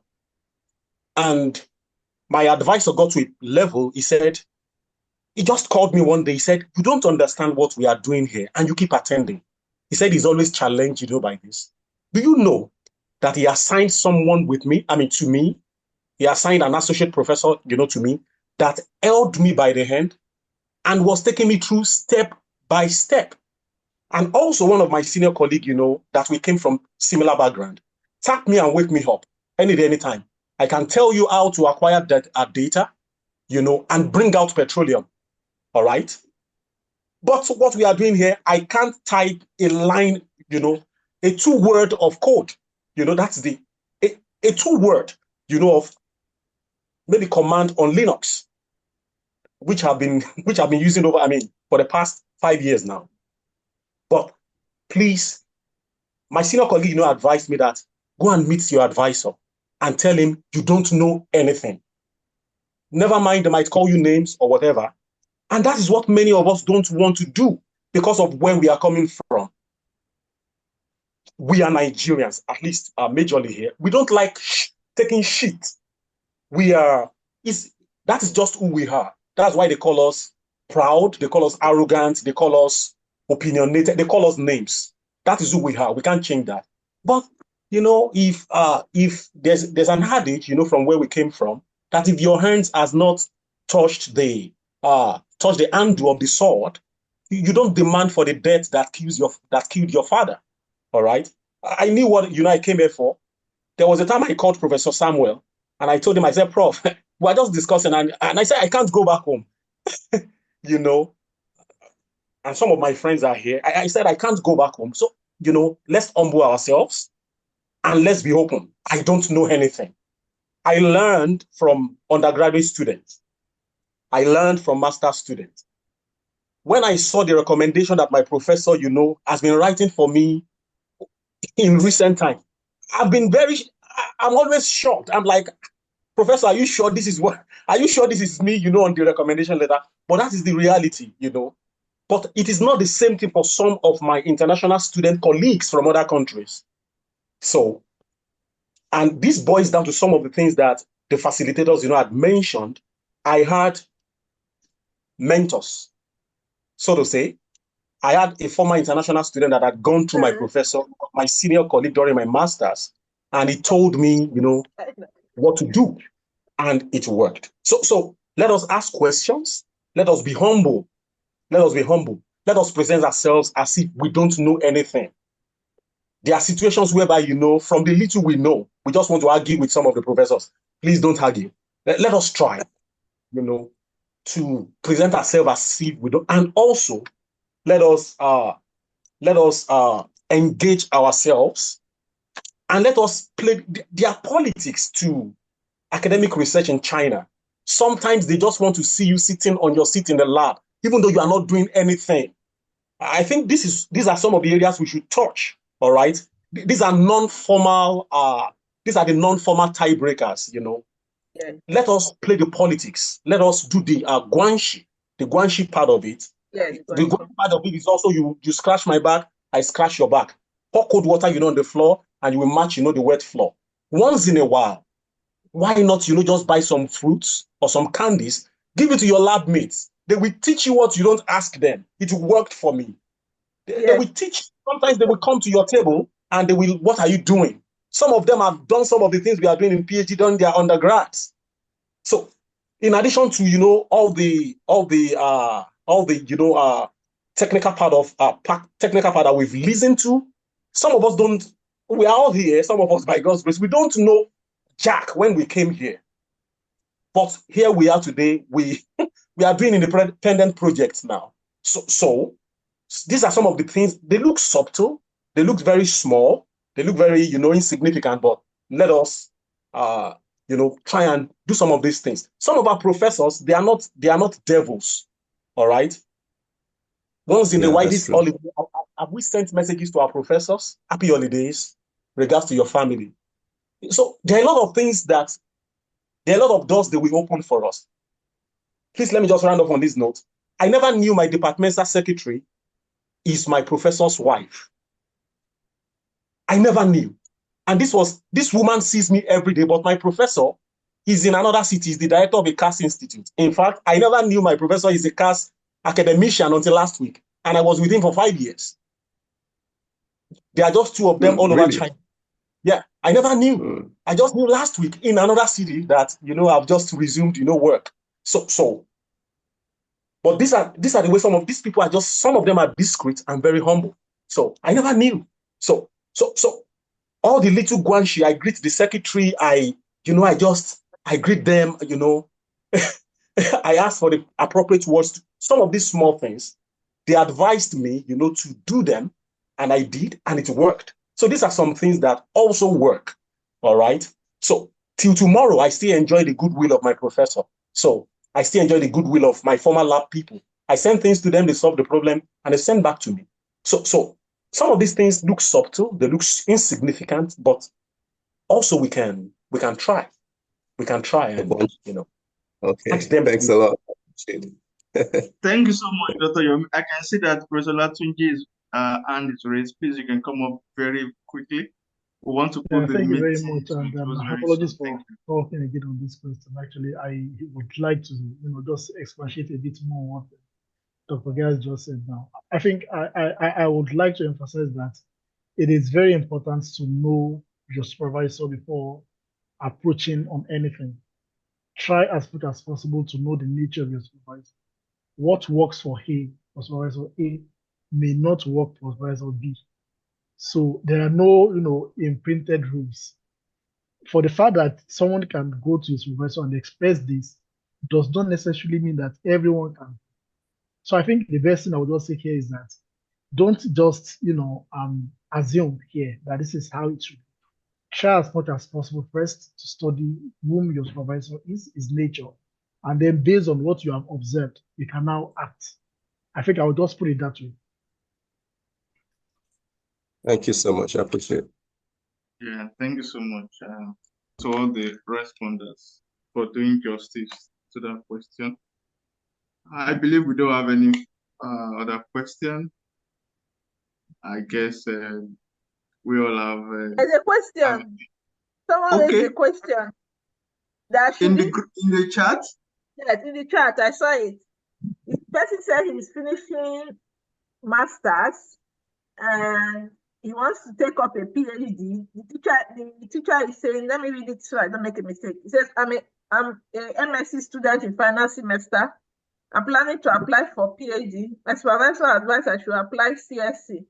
But recently I found another program type A which pays higher stipend than CSC, but is not within this university.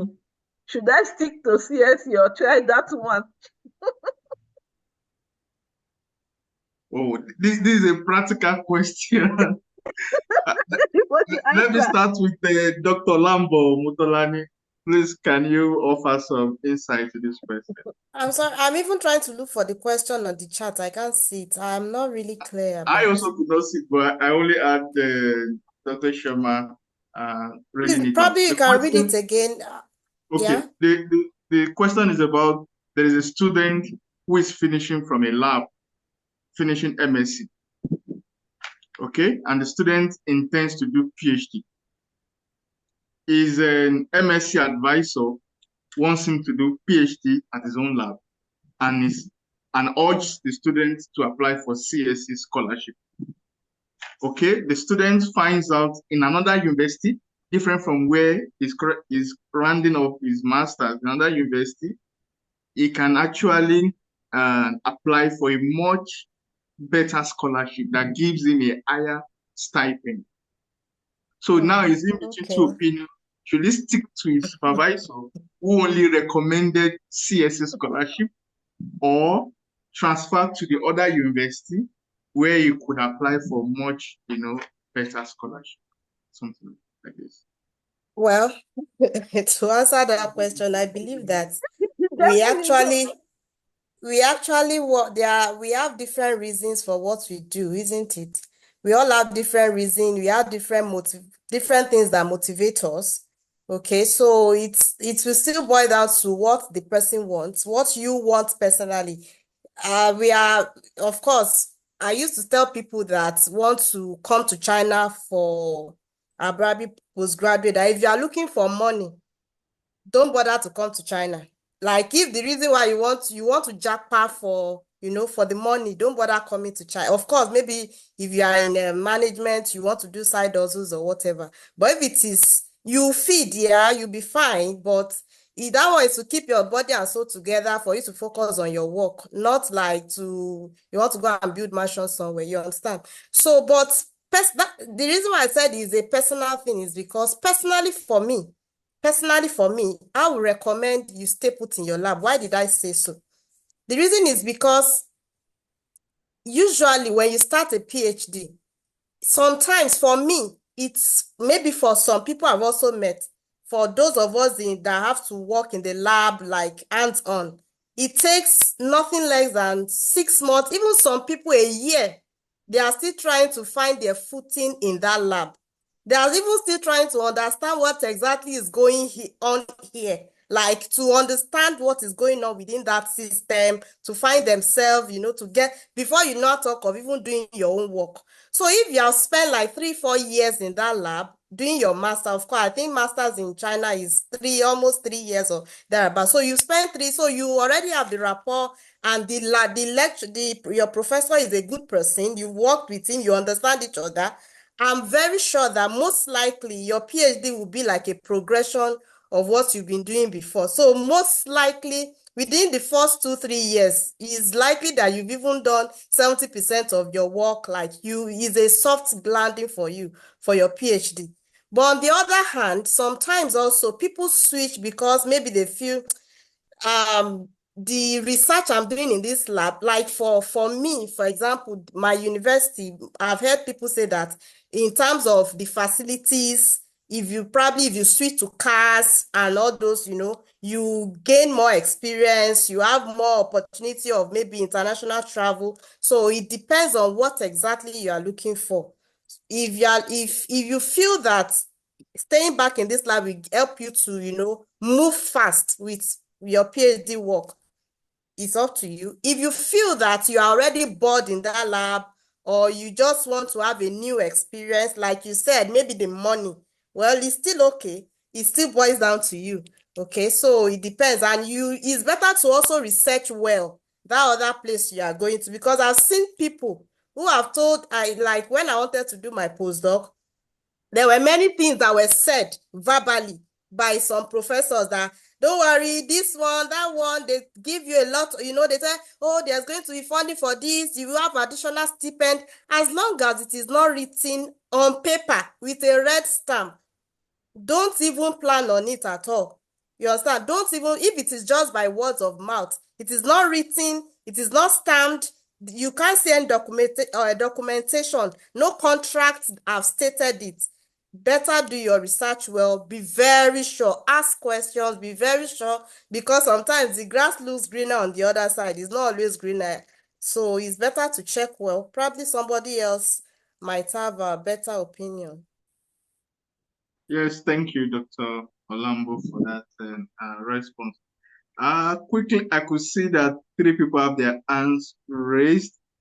Dr. Jacob, I don't know if you want to respond to the ongoing question. Could you come on. Dr. Jacob. Yes, thank you very much. First thing that I would like to say is that in whatever we want to do, please, the issue of immediate benefit, we should never consider that. Immediate, that amount of money, that scholarship, it is nothing, because the where you do your PhD is a good platform for you that can help you in a lifetime. Please, this should not be applied to only scholarship or whatsoever. As people like us, we should never consider the immediate benefit in anything in life. We should just let go. I want to tell us that immediate benefit is the reason why Nigeria does not even have long-term goal. Since Obasanjo Yar'Adua left the government when we used to have Vision 2020, nobody else have this thing. And this is why we are here. So whenever you are considering anything that has to do with your future, please, the issue of immediate benefit, cut it off. Some of them are just distraction. Then on the issue of choosing where to do PhD, number one, our speakers have said it all. PhD is not actually about having this degree. It's about what happened to you after this degree. I have seen people who did PhD and they go back to Nigeria and they're not doing anything now. There are many examples. The relationship you have, just like Professor Yomi said today, the relationship you have sometimes is far better than even where you are going. Then another thing is this, the platform.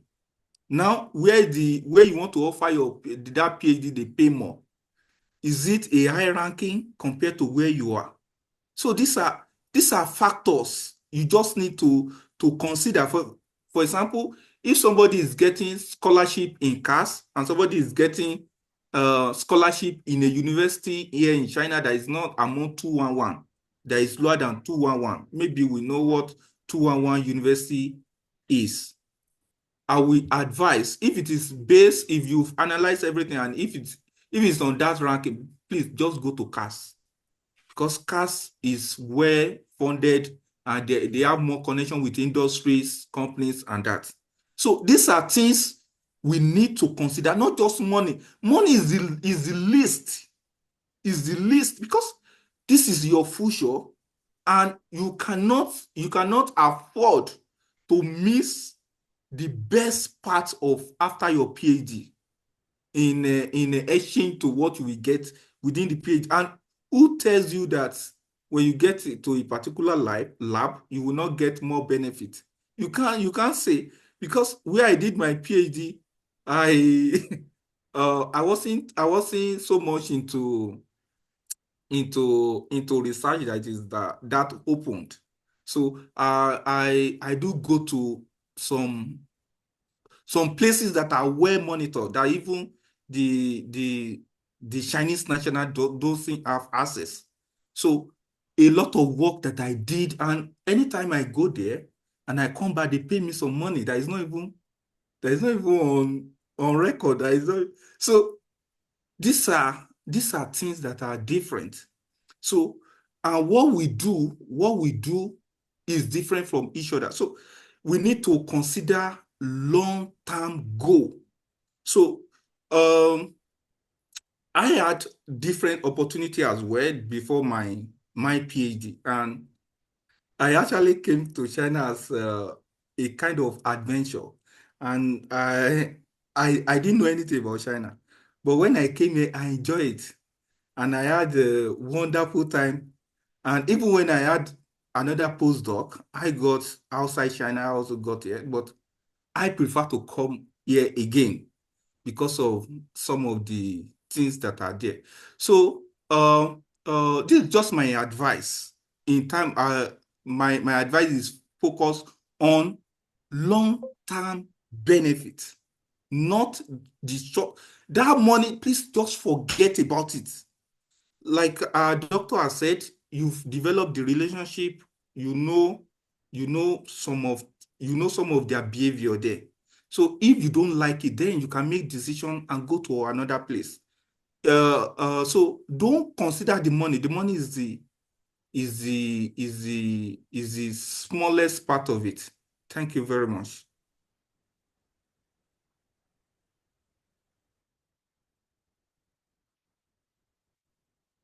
Yes, thank you, Dr. Jacob, for that wonderful response.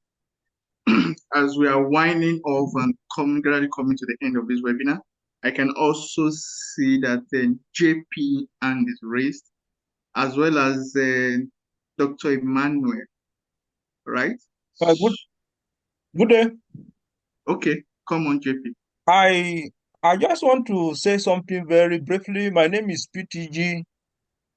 I want to say something in respect to PhD. Of course, the driving force of PhD should be more of interest, not really the money, or not even the title of just being a title holder. I have a PhD.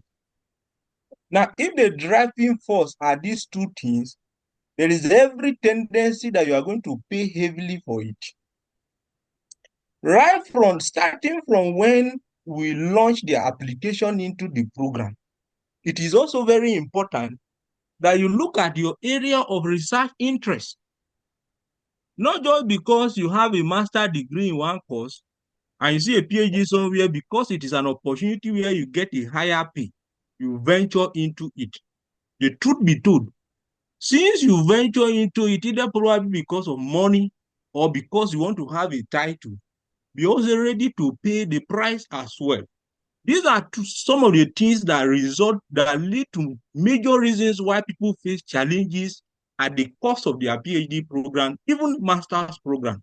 And another issue I want to raise again is the fact that we should also know that even at the cost of our research, whether master, PhD, we should know that even the professors in our field, they are not all-knowing experts. And as a result of that, they brought you into the lab, all with the mindset of having a collaborative team. I remember an experience very well. I have a background in petroleum, but then I came into China, having looked at the background of my supervisors, we agreed on where we should connect. Along the line, I discovered that my professor is into artificial intelligence and computational fluid dynamics application in industrial processes. Now, after the agreement we had, along the line, they begin to make me to understand that here in China, everybody work for themselves, which I appreciated it very well. One of the things I don't really like and I don't really buy the idea is the fact that you don't present yourself to your supervisor that you don't know anything. One of the guest speakers that presented issues the other time mentioned something of just behave as if you don't know anything. There is no student that does not know anything. As long as you come into a new field of research, try all your possible best to see how you can integrate yourself into the lab. While you also you expect people to guide you through, it is also very important that you do thorough literature review as well. It got to a point that my area of research was different from my supervisor's area of research. I will present my result to him. He will argue that the result does not exist. He keep on and on and on. The good thing is at every point where I do my simulation, I save my casing for each simulation that I run. I present to him, he continued to argue, but the very good, the interesting thing about it is that all my casing and all my literature and CVR papers I read, I have them on my Mendeley. So I keep presenting to him. He got to a point, he was even questioning most of the research paper. We have to go to the Dalian Institute to go and even find out from one professor who published the paper. The professor said it was one of his PhD students who have graduated. Now, no raw result.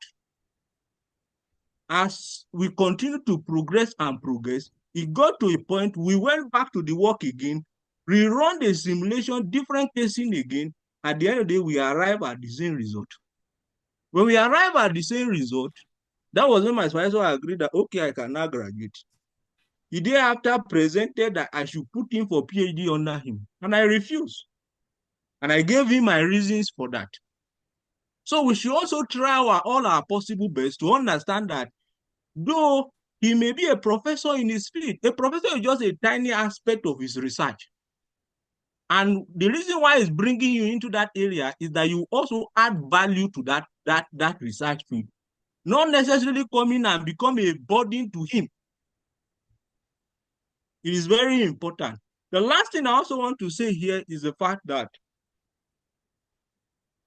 when you find, although the Chinese educational system is completely different from the Western educational system. In the Western educational system, nobody bring you to the lab and you begin to take a new dimension, or you begin to do research and just take your own dimensions. That means the research purpose and the aim is not defined. So it is very important that when you come to China as a student, don't just carry yourself and land in the lab and begin to do work. And now, without understanding, you've not done any literature review, you've not identified the problem, you've not identified the method people have used. What is the issue with the methods? What value can you add to the methods? What creativity or innovation you can add to the work? And you just enter the lab and you just begin to work. And after like 6-7 months, you change work again.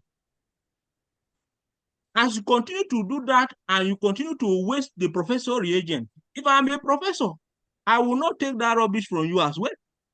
You cannot stay in my lab and be wasting my reagent, wasting my time, no result. You are hardworking, but your hardworking is not fruitful.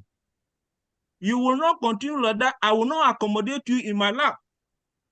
So it's very important that we should learn a reading habit. When you read, your understanding will open. So we should try all our possible best. I can tell you, many PhD students, they don't even read literature paper, but they just want to achieve result. Anything sharp, achieving result. We should try to abstain from it. Understanding is key to effective result. You can have a PhD and not still know anything in the group. What makes you to stand out is the value you can add to a system, not the title you can gain or not the benefit you can gain. When you become a value, in fact, what makes people relevant, it is you. It is what you can add to a system that makes you to be relevant. It is not what you tell people to make you to recognize you that makes you to be relevant. Try all your possible best that you know throughout your research, add something, no matter how tiny it is. Let it be your own contribution to knowledge. Thank you very much. Yes, thank you for that. Lastly, I'll just call on Professor Temitope to also give a short response. Thank you, everyone. I think I'm not going to give any talk on that, but I think the table that I've been displaying on the group, I think you can see. So actually, I came across this information recently due to some of the challenges that some of our brothers are having. Recently, we have one of our brother, a Nigerian PhD student, who actually was sent back home. And in the course of the analysis that I was aware of the whole situation, I've also been aware of previous situations like that. But this one, I have to take it into getting some information. And this information actually is very important that we know about the annual review or qualifying examination. It's very important. So this information is actually from I can send the link, it's from the UCAS, University of UCAS, one of the CAS university in China. So it's very important here that we know that it's very, we have the chance to pass the annual review like 2 times. So maybe the first semester, a second semester. So, and the first time we are doing the annual review is going to base the score, the pass mark is 60%, and this we have a professional course examination 50%. So if we pass all our courses, like the first semester courses, so we have 50%. So, and the committee evaluation is 30%, supervision evaluation is 20%. So that is why most of us, we have the opportunity of passing this annual review in the first review, because if we have passed all our courses, we have 50%. And committee evaluation, that maybe we give us 15, and the supervisor evaluation 10%. But if we fail this first annual review, we are totally at the mercy of the supervisor. As we can see, the supervisor evaluation is 60%. By that time, that should be the second semester where we are already entered the lab, we are doing our research. So 60% for supervisor, which is the 60%. So actually, if we have a very good relationship in the lab, automatically we are going to pass. So unfortunately, for this our brother that was sent home, he doesn't have a good relationship with the supervisor. They were having issues. So I discovered that is why he missed it, 60%. So it's very important that we take this information very critical. We should check from our teaching supervisors or academic units or teaching secretaries of our institution to know when to pass the annual review, so that for people who doesn't have a good supervisor, make sure that you work critically to pass this annual review in the first session. So if you didn't pass it, that totally depends on your supervisor. So thank you. That's just the information. Thank you. Yes, thank you, Professor Temitope, for that additional information. Thank you to, I don't know the full acronym for JP, but thank you, JP, also for your contributions. So because of time, I think just permit me, we might not be taking any further questions, any further contributions. I believe we've gone so much, we've gone far already with this webinar. We've been able to touch various aspects of the postgraduate study and research tree. And if there are other follow-ups from this webinar, we can put them all together and use it as a basis to come up with a series 2, or of this webinar in some weeks and months to come. So to bring this webinar to a close, I'll just call on Dr. Yomi Oshotui to give us the closing remarks. Over to you, Dr. Yomi. Wow, what an interesting session. What an interesting program. I would just want to acknowledge the presence of everyone that has been able, to make the meeting and attend the webinar. We really appreciate you. To all the organizers, all those that brought up the idea, we want to appreciate you. All our speakers, Engineer Shioma, Professor Omishore, Dr. Botolani, we want to really, really appreciate you for, coming up. Dr. Arotolu, Dr. Emmanuel, Dr. Jacob, Dr. Tolu, our powerful moderator. We just want to, appreciate you. We can see, and I believe that we've gained 1 or 2 insights from the meeting today, and there is no one approach fits all. What applies to me might be different from what applies to you. But the summary or the summation of the whole thing is that we all be able to navigate the maybe masters or PhD journey. Please, we also want to encourage us that let us feel free to relate or to ask questions on our PhD groups as they come up. Let us not bottle up any challenge that we might have. There are some issues that come very late. There are some issues that are simple, but with issues up at all. So we want to, appreciate all of us again for making it up to this time. And we want to say thank you very much. And hopefully we'll be calling for another meeting in the future, and we want to see each and every one of us. And let us encourage Nigerian PhD scholars, Nigerian, postgraduate, scholars to join our forum on WeChat. And we've shared the QR code. We can also share with them. Please, strictly for Nigerians.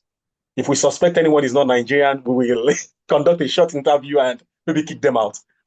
We are sorry for that, please. And to all non-Nigerians that attended the meeting, we want to really appreciate you. We are one, together in this journey. Thank you very much, and let's have a very beautiful night. Hope to see you soon. Some other time. Can we turn on our screen, please? Can we turn on our screen for the photograph before we go? Who has the hosting rights? The person should take the screenshots. Great. Please, let's turn on our screen and okay, let me stop the share. So we can stop. Yeah. Let me stop this share. We can take the group pictures. Okay. I hope print screen will work. Yeah, I think print screen should work. Print screen. I can't trust my keyboard. Please let me use Snipe. Okay. Do I have that?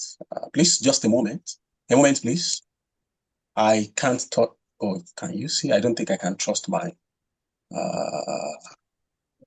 Okay, print screen. Let me do print screen as much as possible. At least we can also, if anyone can also help us try to print screen or Snipe, from there, so we can share the picture together. Okay, let me try and wind through the screen. We have multiple screens. Okay, we have multiple screens. Okay, thank you.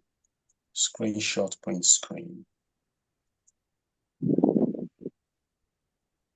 All right. Okay, thank you very much. I can see Mr. Samuel, Samsung SM something. Thank you, everyone. Thank you for being a part of this webinar. Thank you for your time. Thank you, everyone. Thank you. At another time. Thank you. Thank you. See you on your faces. Thank you. Bye. Bye. Bye. Lord, I appreciate it. Everyone. Yeah.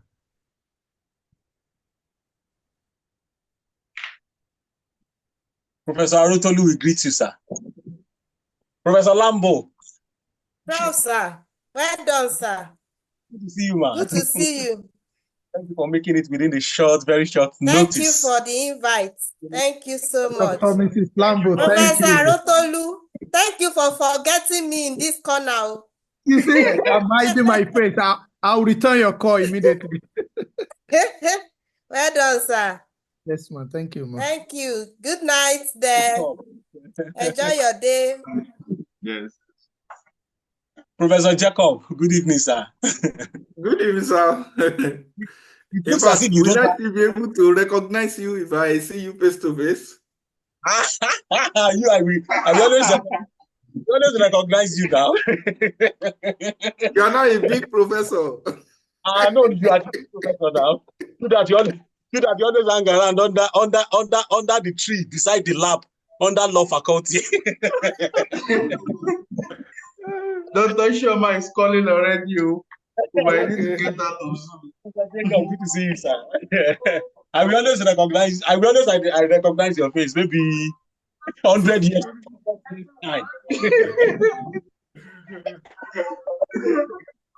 Dr. Shoma, you are already on WeChat. We are still on the Zoom. Yeah, on Zoom.